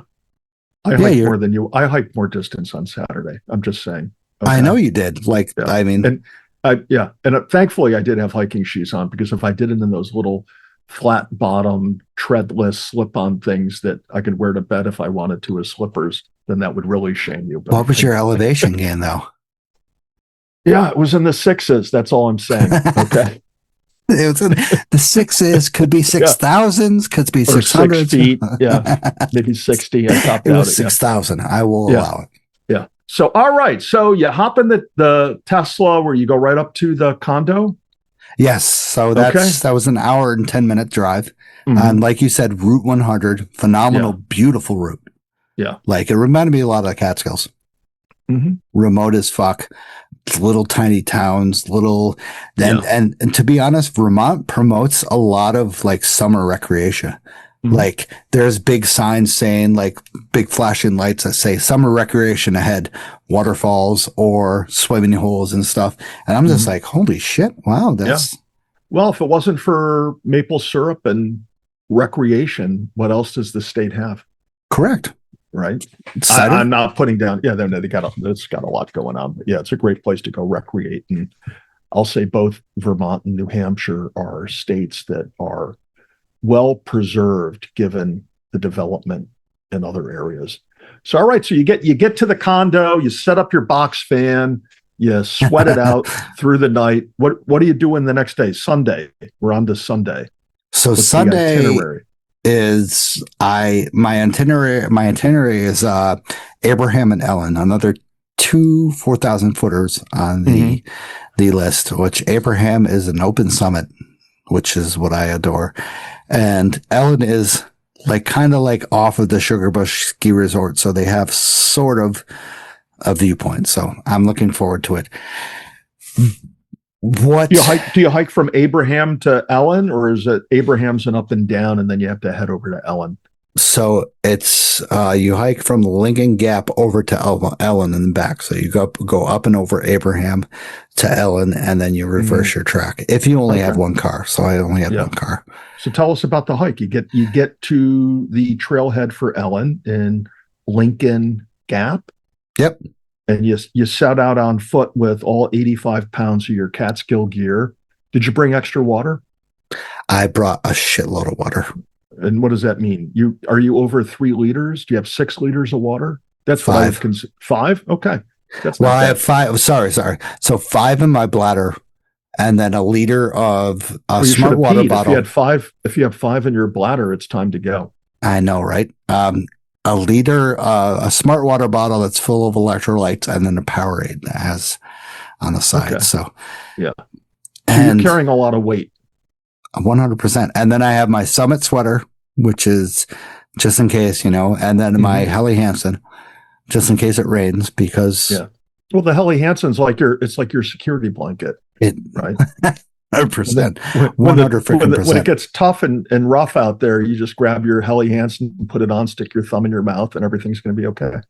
And that's the whole idea. So I also have my med kit, which I always carry, and then my rain gear stuff, which is like the backpack cover and an extra kind of like a emergency blanket. So I don't know why. Wise decisions. Well, because you never know. I mean, what if you were out there and you fell unexpectedly and you tore up your rotator cuff? Then what the fuck would you do? Right? I would walk that out. That's easy. That's a walking out easy. You think so? But still, like I do that, like do this hike, and I see everybody like is not carrying. It's carrying the bare minimal. Like we have runners. I have runner out there that I engage that have those 2 water bottles in their side pockets. I'm like, what the fuck is this shit? I hate those people. I'm like, how do they not get injured? Well, they're going 4 times faster than you, right? Using 4 times, if not more energy than you are. Yet they've got like 1/10 of the water that you bring. Yeah, it's Ed. Ed, I hate it. Ed, I love you, but I hate you. Ed. Yeah, and Ed's like a human sponge out there perspiring. So and like that's the thing. It's I see all these people with, like, I have a 44 liter backpack and it's full. Yeah. So also I want to know is, did anybody ask you on Ellen and Abraham if you were camping overnight out there? I had 2 people that asked me if I was doing the long trail. Gotcha. And I said no. I was like, sorry, I'm not doing it. No, you just said I stole somebody else's gear, stuffed it in my backpack. I'm getting out of here. Yep. And I was just like, you know what? I'm a prolific hiker. I like to prepare for the absolute worst. And, up on these open summits, you never know. Like, there could be a rainstorm that comes in and it changes degrees of like 40 degrees. Like, who knows? And some people are like, oh, really? Like, I guess you don't. So tell us about the weather, the hike up, what it was like. Give us what the hikers want to hear about your Ellen and Abraham excursion. What was the trail like? Rocky, muddy? What'd you go through? No muddy, but rocky as fuck. Yeah. So in the beginning, once again, there's through this hike, you deal with a lot of PUDs. Do you know what PUDs mean? Pointless up and downs. Absolutely. Yeah, fucking pointless. It's like my investments, pointless up and downs. Just saying. Okay. That's what it was, and I hated it. As you do it, you're like, I gotta fucking redo this when I come back. Mm-hmm. This sucks. But like a lot of it was like, it felt like kind of like creek beds where like, I mean, Tad, you're it's like limestone, and what else is up in the granite. Granite. It's the granite state. This stuff is grippy as fuck. So you can trust like every rock you step on and stuff like that. Like it has been well worn down to where you can kind of like fly. And it's good. It's good. It's pretty cool. Like I love it. And you can, but once again, with the Northeast and stuff, you're always looking down. You have to look down to where your next step is going to be, because you might roll your ankle. You might not, there's roots, there's rocks, there's dirt, but it's beautiful. It's a lot of limestone. And is it calcium also as well? Not calcium deposits. I looked this up because they have the shiny stones. What are those shiny ones? Maybe it's marble.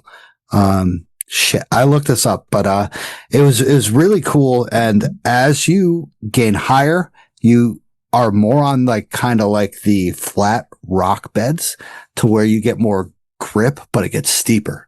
So as I'm flying up this, because I know my shoes can handle this, I'm flying up these areas that are steeper, but more flat because you can deal with the rock. And there are people that are sketchy as heck that are using all fours, like not trusting this. And I'm just like, this is. Yeah. But so you're not on large slabs or at times, slides. Yes. So you're climbing up slabs, rock slides here and there. Yep. Yeah. Okay. And the higher elevation, there's less angularity to the rock and it's more flatter surfaces you're on.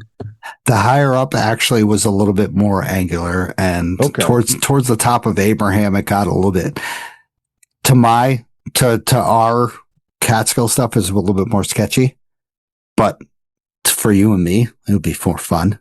Like I was just like, fuck yeah, this is the shit. And people were like second guessing. They're like, oh, maybe I'm going up with my just 2 feet, and they're holding on with all fours. And again, like it's phenomenal. I love that stuff. So the trail's well maintained. Absolutely beautiful. Any trail trash? No. Okay.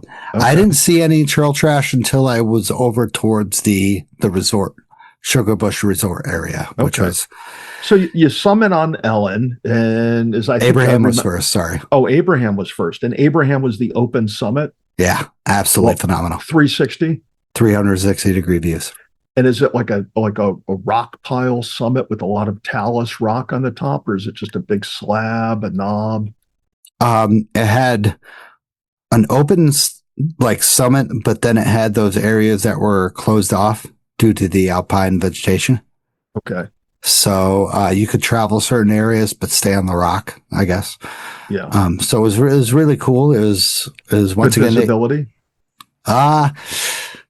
Good question. Oh. I could see all the way to Killington. Mm-hmm. So where I was previously before, I think I was like 60 miles, but I could not see the Adirondacks across the way, which is usually everybody like claims they love seeing Lake Champlain and then the Adirondacks, but I couldn't see that. I couldn't see any of the whites. So it was just way too hazy. And dude, it was warm. At the Sugar Bush Resort, I noticed that the temperature gauge said like 73 degrees. And that was at the summit, over 4,000 feet. Mm-hmm. And is that a humid 73 degrees? Humid as fuck. Yeah. I was drenching in sweat. Yeah. Well, like that's this, sad. it became a problem later on. On this day, on Sunday. On this day, yep. Okay, so you're on Abraham. It's an open summit with alpine zones that you have to stay off of. And what time did you hit the summit up there? Ooh, that took me around an hour and 20 minutes. Okay, that's not so bad. And what was the elevation gain? 1,700 feet a gain, 2.8 miles. Okay. Typical Catskill hike, right? Yeah, that's right. That's legit. So what's the hike like from Abraham over to Ellen? Abraham to Ellen is another 3 miles. Okay. You descend right up into a call. Pointless. You descend and you go to PUDs. Okay. So you do probably like 2 PUDs.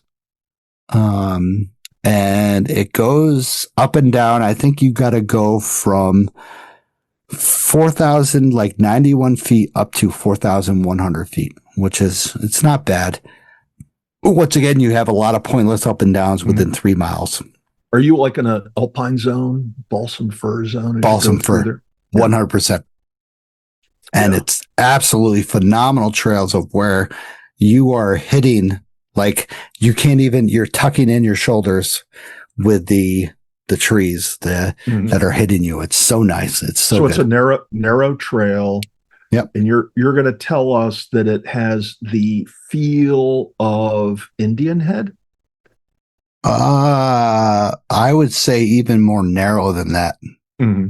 We're talking about like the pines that are hitting you and you have to tuck in your shoulders. So it's less well traveled than Indian Head getting over there. But I don't think they have the restrictions that we have over here.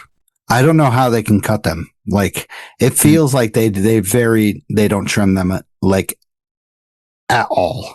Yeah. Like so who's the volunteer organization over there?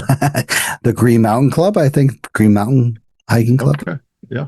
So you make it over to Ellen. What's it like? It's taller. It is taller, but there's no summit. No summit. There's no there's open a summit. Yeah, but there's no view. So it's like hiking over to North Dome. Correct. You made it over. Is there people hanging out? What goes on over at the top of Ellen? No people hanging out whatsoever. So I go down, I descend a little bit further to the resort, the other Sugar Bush Resort. Mm-hmm. And there's views. There's beautiful views looking off to the north and to the east or the west. But it's so warm at this time. I go down to there's kind of like a facility that has where the search and rescue people are located. And I sat down there outside of the sun and I look at the thermometer and it reads 78 degrees. And I was like, holy shit, above 4,000 feet, it's 78 degrees in the shade. Yeah. That's pretty significant. So are you sweating a lot? Dude, I took my shirt off. I didn't take my pants off. I took my shirt off. I put it over like the rail and I'm eating. But at this time, I just don't want to eat. I'm just like, I'm so into the hike. I want to get done with this hike. And I'm just, I thought about, what's his name? Alex that did his hike and he wouldn't pee. And I'm like, shit, I haven't peed for a long time now. I'm like, wow, this is actually pretty significant. Like I should maybe increase my water intake or, get some electrolytes in me. I have my food. I have some of my chips, but then I'm not hungry. Like, I'm like, man, something's wrong. Like I need to get the fuck out of here. So I eat my sandwich, whatever that I can eat, and I drink my electrolytes. And then I head on my way back and I'm just like slugging, like, holy crap, it sucks. It was one of those days. I know you've been through one of those days. Yeah. So am I hearing that you reached a point where you started to become concerned about your well-being? Correct. And how much further did you have to go? Was this when you were at the rescue station that you're the furthest away from your car and you're like, okay, I'm kind of entering a critical physical state of well-being or lack of well-being. Is that what I'm hearing here?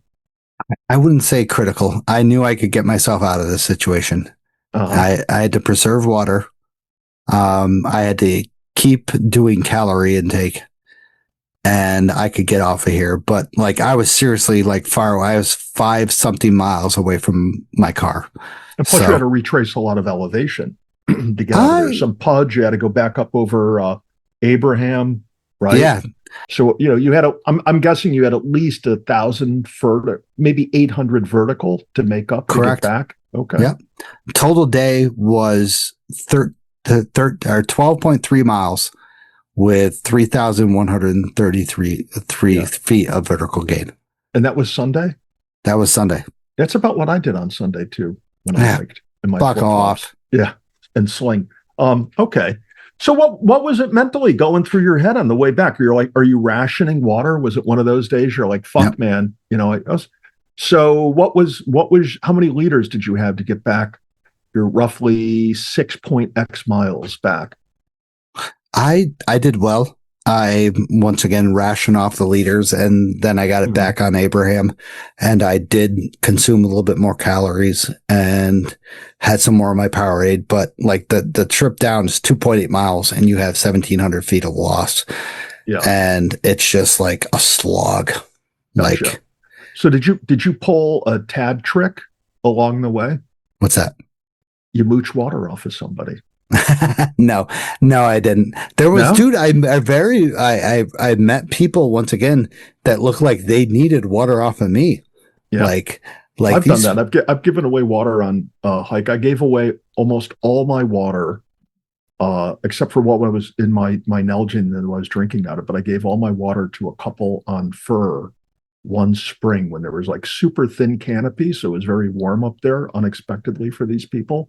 And they were heading over to Big Endian from Fur. And I'm like, here, I'll give you my water because I'm going to go down and I'll just get some out of Biscuit Brook and hike out. And that's what I did. So what about, do you have like any anti-bonk food? This is what a cyclist would have with them. Do you have like any quick energy carbs? I do. Okay. So what were you using them? I do. I used, it's called pure Vermont maple syrup. Like it was a bunch of calories and stuff like that. And then I had a bunch of that's like the original anti-bonk food. Yeah. Maple syrup. Okay. And then I had like Power Chews, like that gave you calories and stuff like that, that energy. And then I have Belvita bars that I chomped on us. Belvita. Huh. I don't think I've heard of those. Yeah. So maybe in Vermont, maybe the thing to do is you bring like a little maple syrup tap with you and you just tap a tree I was thinking about that. Suck syrup out of it. Yeah. That could be a Vermont thing. Maybe that's why you don't see people with a lot of gear up there. They just have like maple taps and, instead of filtering water, they just filter syrup out of it. They chug the syrup before they go. Yeah. They might have a couple pancakes in their backpack, for the maple syrup. Okay. That's interesting.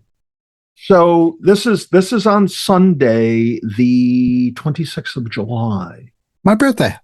That was your birthday. So were you somewhere along this journey where you turned 44, but you're wondering about surviving the day? I mean, I think my mom said that I was born like 8:27 a.m. How would she know? Oh, right, your mother. Okay. 8:27 a.m. So were you already on trail at 8:27? I think I wasn't even on trail at that time. I think like I hit like 9 or something. And so like, once again, the trails through Vermont are absolutely phenomenal. Like limestone deposits, like calcium deposit or something like that. I'm trying to think of the term, but it was just, they're great. So you can fly up them. Like a lot of people would have a great time. But once again, what sucked is that you got to pay attention because they're like any Northeast thing. You got to pay attention to the roots, the rocks and stuff. So with the beautiful forest, like Tad, I was flowing through some hardwood forest of like yellow birch, white birch, and then balsams together. Like they were mixing. And then you get into this pristine forest above 3,000 feet of just balsam firs and conifers. I mean, I'm not prolific in that category like you are, but pristine shit. But then going from Abraham to Ellen was a dip between both. Like there would be massive fern glades, moss covered like areas. But yeah, I barely, like, to be honest, that 3 miles in between Ellen and Abraham, I didn't hit that many people, like maybe 2 or 3 people. I met some people from Montreal that Did they speak English? They did. They actually remembered me on Killington. I saw them in Killington the fucking day before, which is crazy. And they were like, "Oh, there's the guy with the 85-pound backpack." Correct. They were like, "Look at this over-prepared piece of shit." Yeah. And he's just like, I hit them before I hit Ellington, but then I caught up to them back before Abraham. So like so they saw you at your best state and then your worst state. Correct. But I think I was pushing myself too hard. Yeah. And that's what I think is the problem with me hiking by myself. You don't pace yourself. I don't. And I don't have the leisurely talks like with someone. And I do stop and, I'm like, God damn, this is difficult. But then I'm like, yeah, I can do this. Let me keep going. Or, once again, we don't have the leisurely pace that, I would have with someone talking, So, but what was the rush then? I don't know. Yeah. I really don't know. I shouldn't have rushed it with that, with the temperature too. The temperature was hot. There was no wind. Like you got on the summit of a peak that has no trees, but the wind was bare minimal. Yeah. So what time did you get back to the car? You started around 9. What time you back to the car? I think I was around 3:00. So it was like a 6-hour hike. Oh, okay. So you got back early at peak heat of the day, right? You get back to the car. What do you do? Where do you go? I go back to the car and I immediately take off basically all my clothes except for my pants. Like my shirt is drenching in sweat.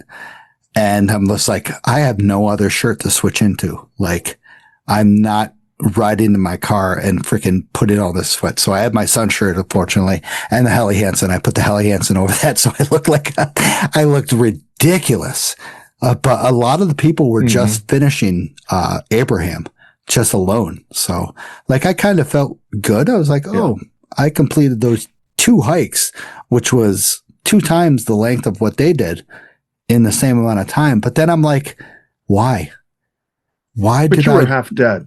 I was. And at that time, I'm just like, why not just do one of those hikes and enjoy it thoroughly? Like I should have just done Abraham and enjoyed the open summit. Yeah. Or just gone slower. You know what really the game changer in the summer is the type of day you had where you're depleting your fluids and your electrolytes faster than you're replenishing them. Maybe your mix of calories and complex and simple carbs was off a little bit. So you were on the verge of bonking at various times during the day. And so you just, in terms of chemical balance, you were not in the right equilibrium throughout the day. And that's, that's just, it happens, shit like that happens. And then the thing is you got to anticipate it coming. And then you need to dose yourself with stuff aggressively to get ahead of the curbs. But you get back to your car, you wear your sun shirt and your Helly Hansen over it. You probably got the AC cranked up, windows down, driving back to you went back to Sugarbush, Mad River? Yep, Sugarbush. And what'd you do? You go hang out at the condo, have a couple cold drinks. What'd you do the rest of the night? You go out to dinner? I freaking it's your birthday dinner. Exactly. So I had a nice very cold shower. Okay. And then luckily that area that I stayed at with the condo had a hot tub. And I went and sat in the hot tub because, 44 years old, your knees don't feel the way they did, at 22 years old.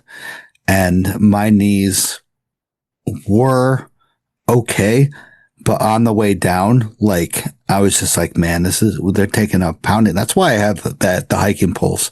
I think the hiking poles save a lot of my energy and stuff like that with, the impact and stuff where like either I'm going up or coming down, I can balance myself. And like, I know I shouldn't be saying this at 44, but and I don't know, it helped a lot. And the hot tub, I was like, oh, hell yeah. And I sat in there as a single, looking like a single man, just laying back and passing out. I was like, oh, it was hilarious. All right. So tell us about Mad Taco. Oh, dude, that was phenomenal. The quesadillas, huge carnitas quesadillas. I had a rum and Coke, and then the guy that sat next to me, Joey, who worked up in Warren, Vermont, at a restaurant, gave me a tequila shot for my birthday. And we had a good conversation about metal bands. And just like the local life in Vermont is very, very, very, very, very similar to the local life in Catskills, to where, you're struggling for rent, you're struggling for a place to stay, you're struggling for a job and stuff. So he knows the life. And it was just a great conversation to have, with a local guy that was absolutely phenomenal, that is working his life off, living in a state that is beautiful, but also, tough times to live in. Yeah. Well, in terms of the economics of, your rural American wage earner, it's tough. But the trade-off is you get the sunsets, you get the open spaces, you're typically at a place that you appreciate or enjoy. So before we move on to Sunday morning, I want to just hit the rewind and go back to what you put down for Saturday. You had dinner at 2 different places on Saturday. Oh yeah. So I go but no, you're not moving on. You had dinner at 2 different places on Saturday, but less than 12 hours later, you're like bonking on the trail. What happened? What happened at dinner that you're not fully charged up?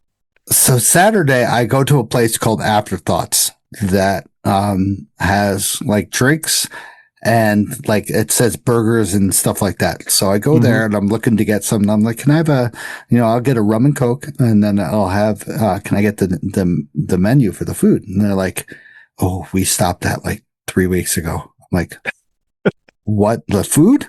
And they're just like, yeah. We stopped. I'm like, so your only drinks? And she's already like poured my drink and stuff. I'm like, well, I guess I'll fucking drink this, but like really, you don't have food? And they're like, yeah, we forgot to update that. I'm like, well, that's shit to me. Why'd they stop carrying food? She didn't explain. Business. Okay. Apparently they are more of the Thursday, Friday, Saturday business of drinks and live music. So I was like, well, what am I missing? This was Saturday night. Exactly. So there should have been live music and food. No bar food. They had no bar food for you to get? Nothing at all. Oh, wow. Geez. So I was just like, all right, I guess I'll go across the street to Mad Moose. And they had a great Mad Moose. The Mad Moose. There you go. Great hamburger. I had a smash burger, the jalapeno smash burger.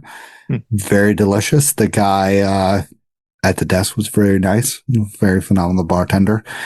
And that once again, 2 places. I was a little disappointed with the Afterthoughts because they didn't update their stuff. So yeah, sounds like food for them was an afterthought. Okay. Yeah. Couldn't pass that up. All right. So you head back on Sunday, you have your Mad Taco quesadilla, you go back to the place. Do you spend the night in the hot tub? I spent partially some of it. Oh, yeah. And but then I also contemplated of my thoughts of next day. Thoughts of next day. So your next day you were planning. So you did Ellen and Abraham, you did Killington. So the next day was planned to be Camel's Hump. Is that correct? Are you familiar with Mansfield? Yeah, I'm familiar with Camel's Hump. I've never hiked it. Because back in the day, if it didn't have ski runs on it, I'm not saying it necessarily a chairlift, but back in the day, I was tethered to ski runs in Vermont. And what do you got? You get back to the place, you're tired out, you're whooped, and you're thinking about what you're going to do on Monday. What happens? And I can't go through that. I'm like, I should have once again just enjoyed Abraham because I like the open summits. I should have enjoyed that open summit and enjoyed that hike a little bit more instead of push myself. And with Camel's Hump is only like 6 miles with 3,000 feet of gain. So half of that with the same amount of gain. But I heard that those scrambles up through there going up to Camel's Hump are phenomenal, are fun, are just interchanging and stuff, that it's just a whole different experience. And I'm like, listen, I want to really enjoy this. Like, I'm not doing this to cross off my list. I want to enjoy Camel's Hump like thoroughly. So I'm like, I'm not going to do this. Especially when a day when it's supposed to be hotter than the previous day. And, like the views aren't going to be substantial.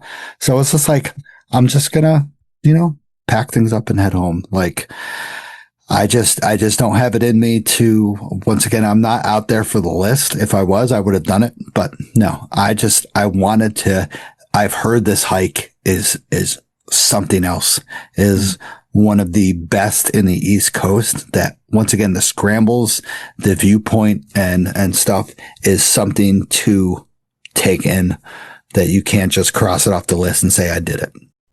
And so in retrospect, was that the right decision? Absolutely. No regrets. I'll go back up there. The Camels, once again, it's 4.5 hours away. That's not that bad. No.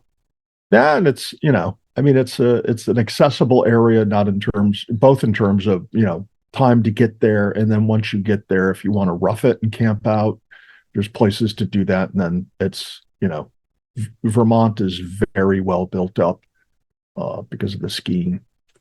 Yeah, this is Stowe area. Especially that corridor. Okay. So here, let's ask some just like, general questions. What about your gear? You originally were planning to go up there, do the car camping, but you switch gears and you stay in the condo without the AC. What gear did you bring with you that was completely unessential, that you didn't need, didn't use, but you lugged around with you? Anything? I mean, I didn't lug it around. It was in the car, but like the sleeping pad and the sleeping bag, like were still in the car. I still had the intention of maybe doing that just because I could. And once again, I got on the last, somebody must have listened to the podcast on my family side of the tree, because my mom reached out to me saying that my cousin had a condo up in New Hampshire that they would give to me for free. And I was just like, no fucking way. And then I reached out and they were just like, yeah, it doesn't have air conditioning, but you could definitely take it for the weekend. And I was like, why not? Well, maybe this is a testament or evidence of climate change, because that when this was built, nobody felt AC was essential. Of course. Like, that's what I thought. I was like, these windows, seriously, there's no way. Yeah. Who would do this now? So what about the missing essential? Was there anything that you wish you had with you for the trip that you didn't bring? I can't say that I did. I did not bring anything that I didn't need, or I needed as well. Like, I'm pretty sure I brought everything, like I always do. I mean, Jessica's there to kind of help me bring everything so she doesn't get all anxiety driven and stuff like that. Like, I mean, I had everything that I needed. Yeah. Mm-hmm. Oh wait, the bacon. I didn't have the pre-cooked bacon. You meant to bring pre-cooked bacon with you? Yeah, I cooked it the day before so I could have an easier day to cook. Especially in a place that had no air conditioning, air movement. That would have been a little crazy. Yeah. So is this for breakfast? You wanted bacon for breakfast? Wow. I brought everything. Yeah, like, so dude, I hard for me to brought process. like lunch meat, lettuce, cheese, beers, like all water. Like, I was fully prepared. Mm-hmm. Beers? You brought beers with you? I did. I had, Okay. So you were fully prepared. You felt you had all the essential equipment other than the bacon, which is not on my essential equipment list, by the way. But so you're up there. We hear of the I'm going to call them extreme conditions on Saturday, doing Ellen and Abram, not doing Camel's Hump on Monday. What was the biggest disappointment of the weekend? The biggest disappointment was not enjoying Abraham as much as I should have. Mhm. Like that open summit, I really should have enjoyed that more instead of once again tagging off Ellen off of my high peaks list and thinking about that, like, oh, I got to do this and blah, blah, blah. And how much of a hassle it was to cross it off a list. I should have just been like, I'm good. Let me do this another day or a different way. Darren, my buddy Darren from the show that's been following me since the beginning, said that he did Abraham and then skipped Ellen because he didn't have a viewpoint and stuff. So he was willing to go back to Ellen as well. And also had did Camel's Hump without a viewpoint. And then would be willing to do that again. So it's just like, well, shit. I mean, I would love to do Camel's Hump, and I wouldn't mind doing Ellen again from a different approach. So I should have just stopped at Abraham and enjoyed the viewpoint a little bit more than I had. Then I just like, okay, I'm here. I have this amount of time. Let's go. Yeah. Well, you still did, whether you did the extra mountain that day or didn't do the extra mountain, you still did the same number of mountains, whether you did Camel's Hump or not. True. Right. So this way you can, on a totally fresh set of legs and attitude, you can go out and tackle Camel's Hump and, enjoy it. So this is going to bring me to, because we had that fellow on a few weeks ago. What was it? Midlife hike this? Yeah. Okay. So you turned 44 on Saturday.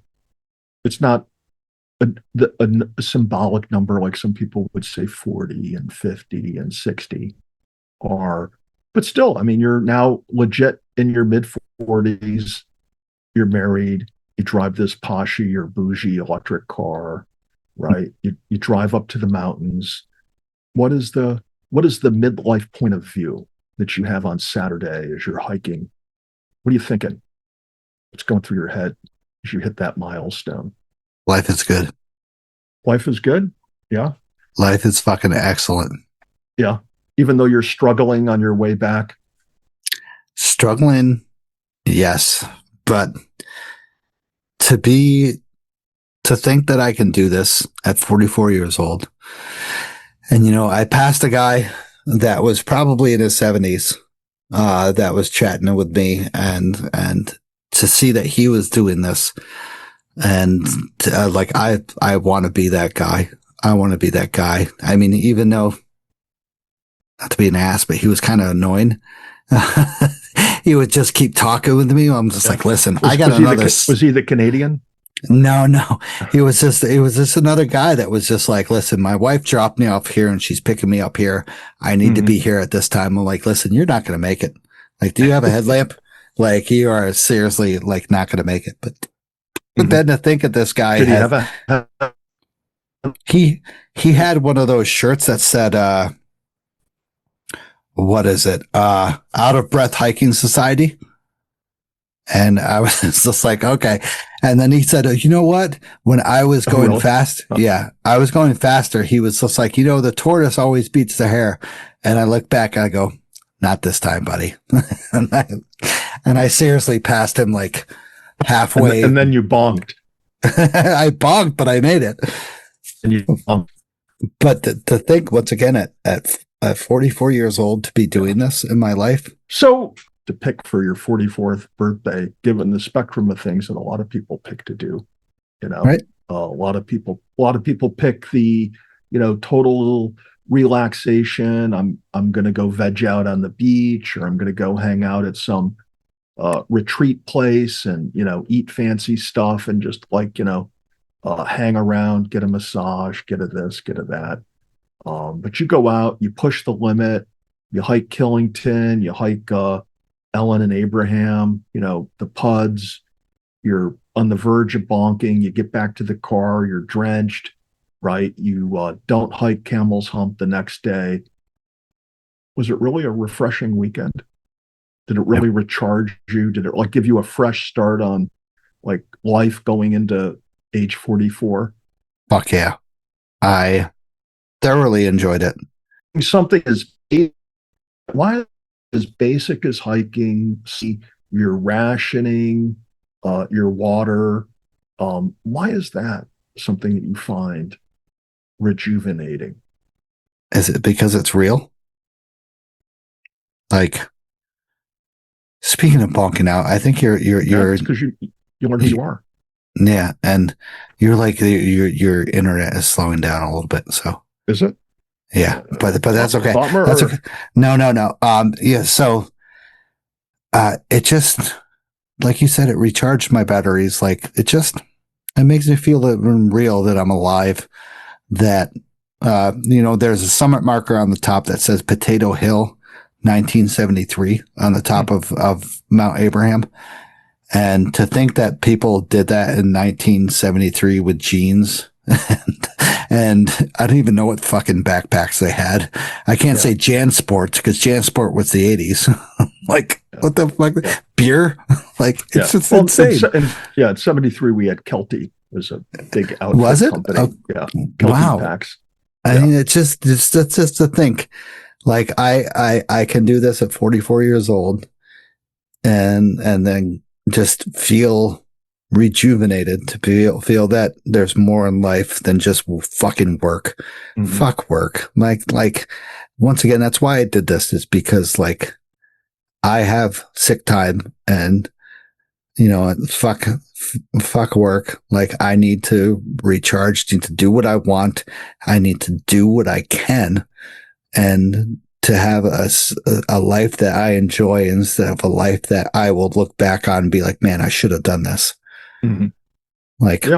It's like that Jack Kerouac quote that I pulled out the last show with Midlife Hike This.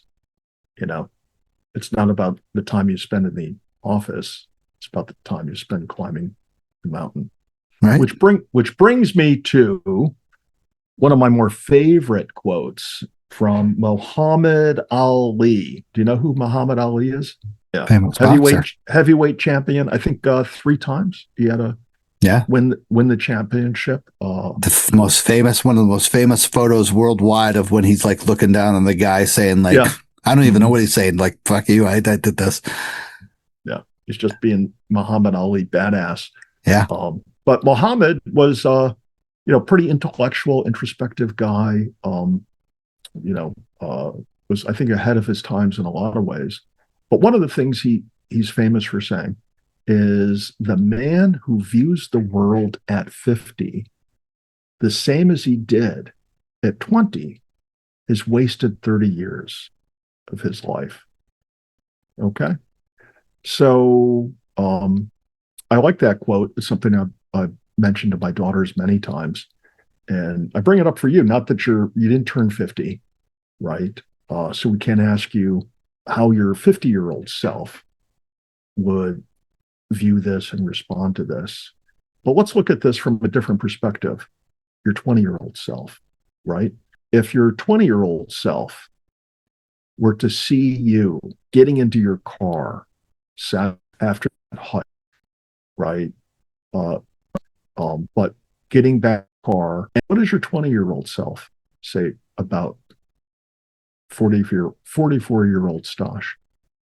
Crazy. You're crazy, man. Yeah. Does he recognize this 44-year-old guy hopping into the Tesla all sweaty? No, not at all. Who does the 20-year-old Stosh see? What did the 20-year-old Stosh envision the ideal 44-year birthday as being? A freaking punk rocker, like rock and roll person, maybe trying to make a living off of bands and stuff like that he had no talent in. Selling bootleg tapes. Correct. Were those a thing back when you were 20? Correct. CDs, handing out free CDs, hoping that they downloaded on freaking MySpace. So what's changed in terms of your view of the world? My view of corporate America. Well, your view of the world in general, whether it's corporate America or social systems, government, interpersonal relationships. What is it that from your 20-year-old self to the present, what's been the transformation? The guy who would want to hang out at a metal concert and be in a band or follow a band, work with a band, and be kind of as far removed from nature and the tranquility of the wilderness as possible, to a guy who is going to hike to the furthest point away from his car as he can on a hot day, climbing up over a few mountains when he turns 44, and not turning around when the tough gets going. He keeps pushing it. He makes it out there. He goes a little bit further. He hangs out, recharges, hikes back. How's your view of the world changed? Why'd you unplug from the band stuff and segue eventually over to the wilderness? What does it give you that you didn't get when you were 20? What don't you need anymore that you get now outdoors? That's a good question. Holy shit. I think the simplicity of being outdoors, that it requires minimal to do somewhat, except for like your physical activity.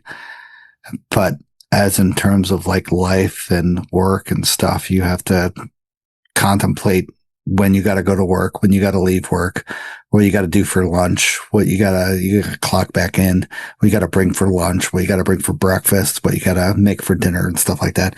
When out in the woods, let's just go. You'll eat what you have.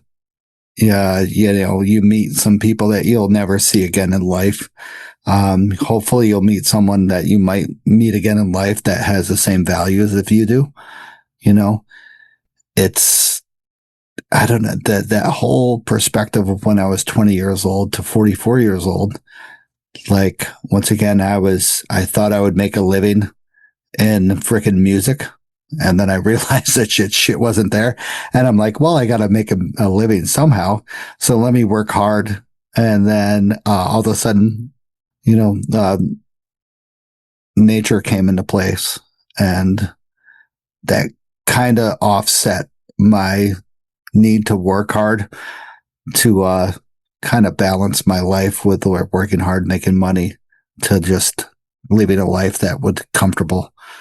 And like, I could go out once a week and hike and kind of reset myself for corporate America that's stealing my money and shit.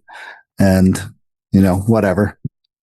I only live to be so old, so I got to live it while I can. Yeah, well, if that makes sense.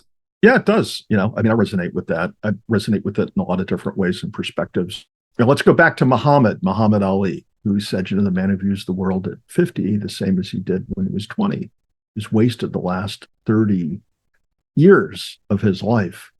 So you're 44, you got 6 to go till you turn 50, which is, in a number of ways, a big milestone.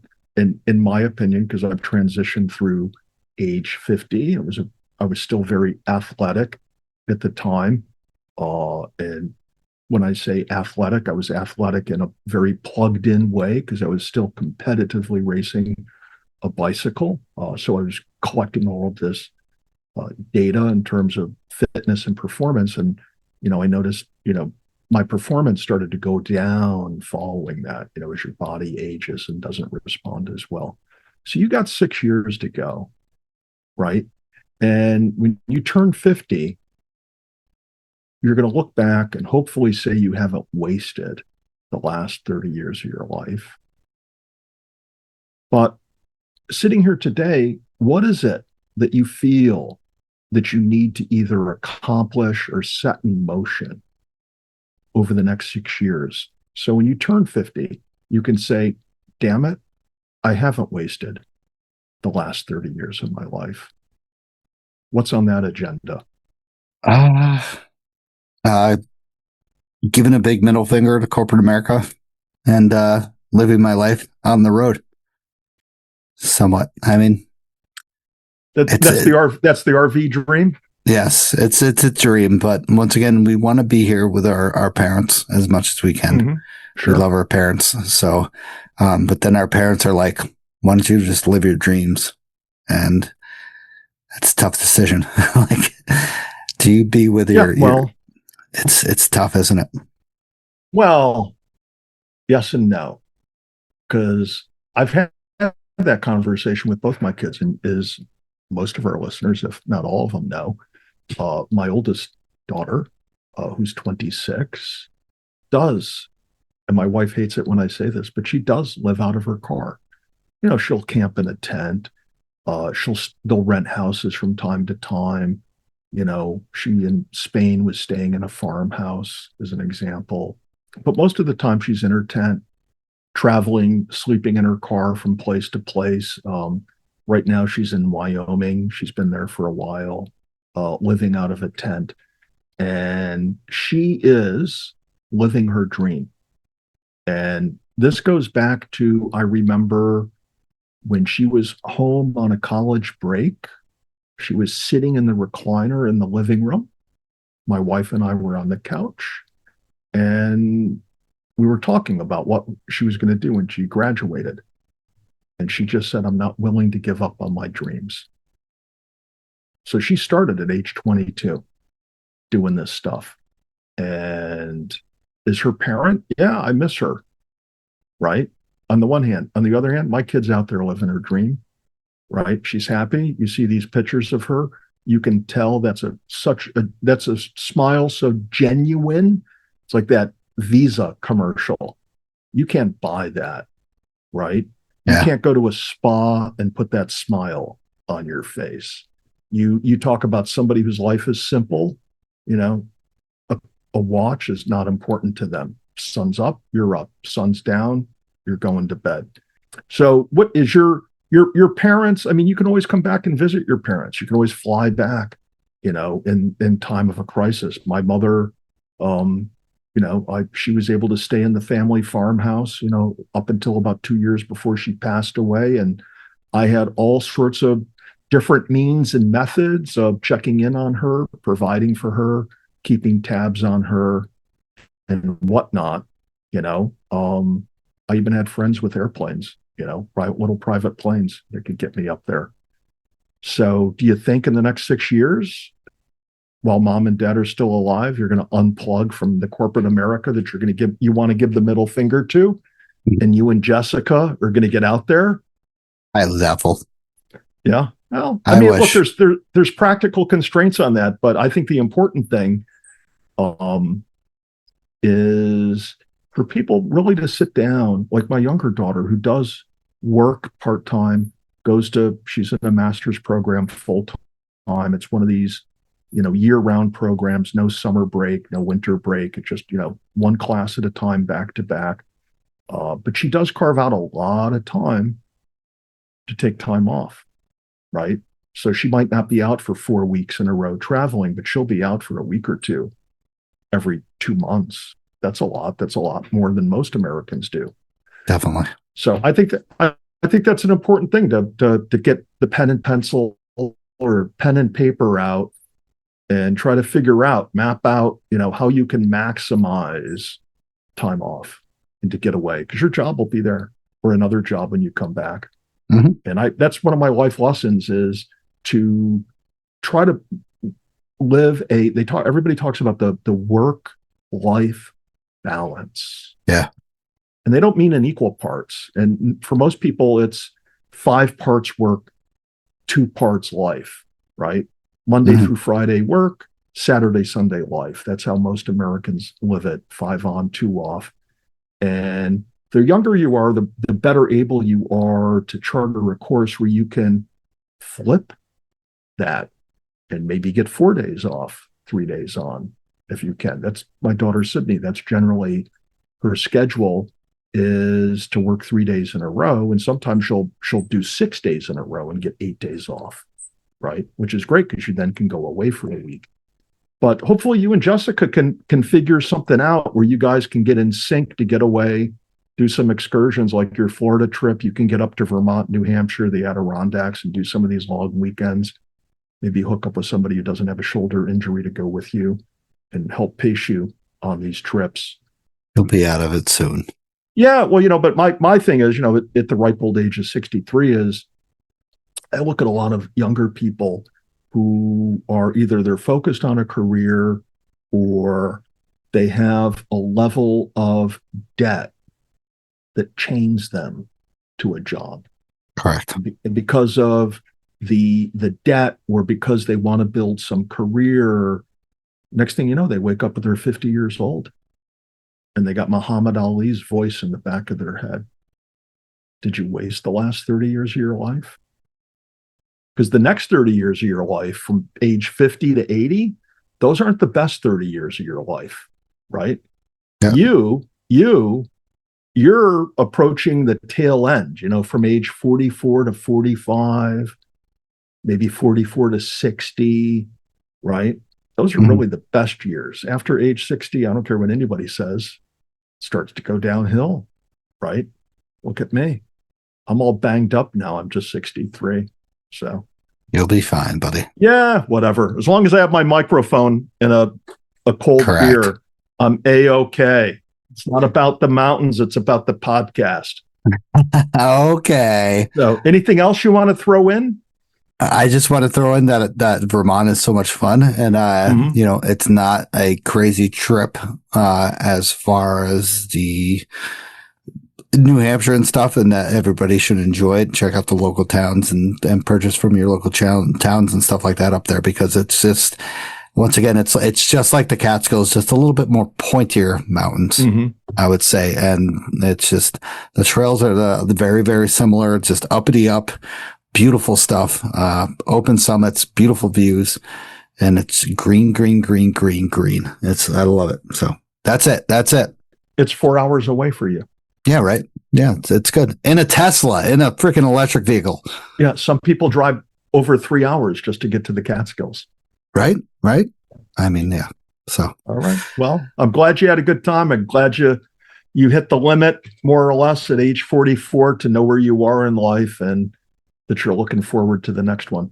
Well, thank you. Happy birthday. Well, thank you. And I thank you for breaking this down for me and stuff like that. So once again, I didn't have to do this alone, and it would hopefully inspire people to get out at whatever age they are and fucking just kick ass and just do what they want, instead of following the rules or racking up those vacation times and just leaving it all to nothing. Because use those vacation times, get out and do what you want to do, because that's what it's all about. The vacation time is not there for the company to take back. It's there for you to use and for you to fucking abolish and do whatever you want.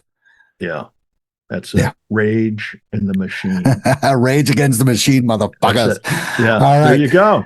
So, last but not least, thank you, Tad, for joining me tonight and for interviewing me tonight. I really appreciate it. I had a good time. Yeah, you're welcome, buddy.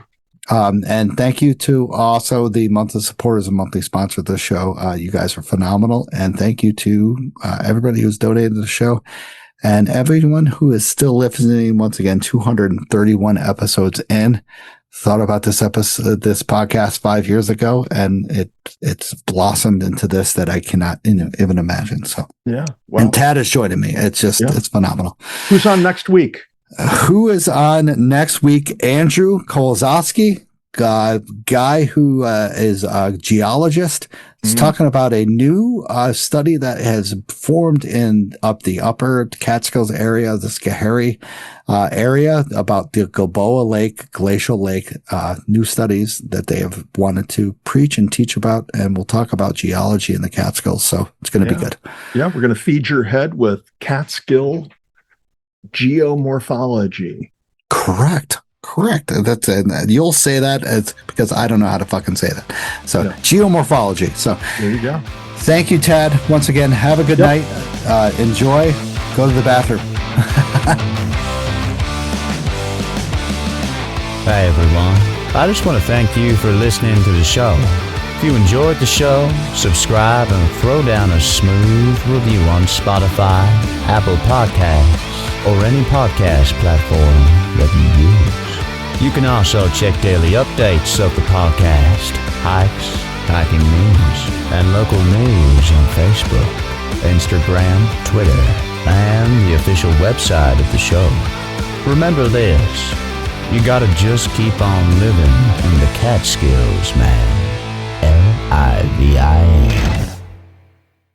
Livin. Wicked.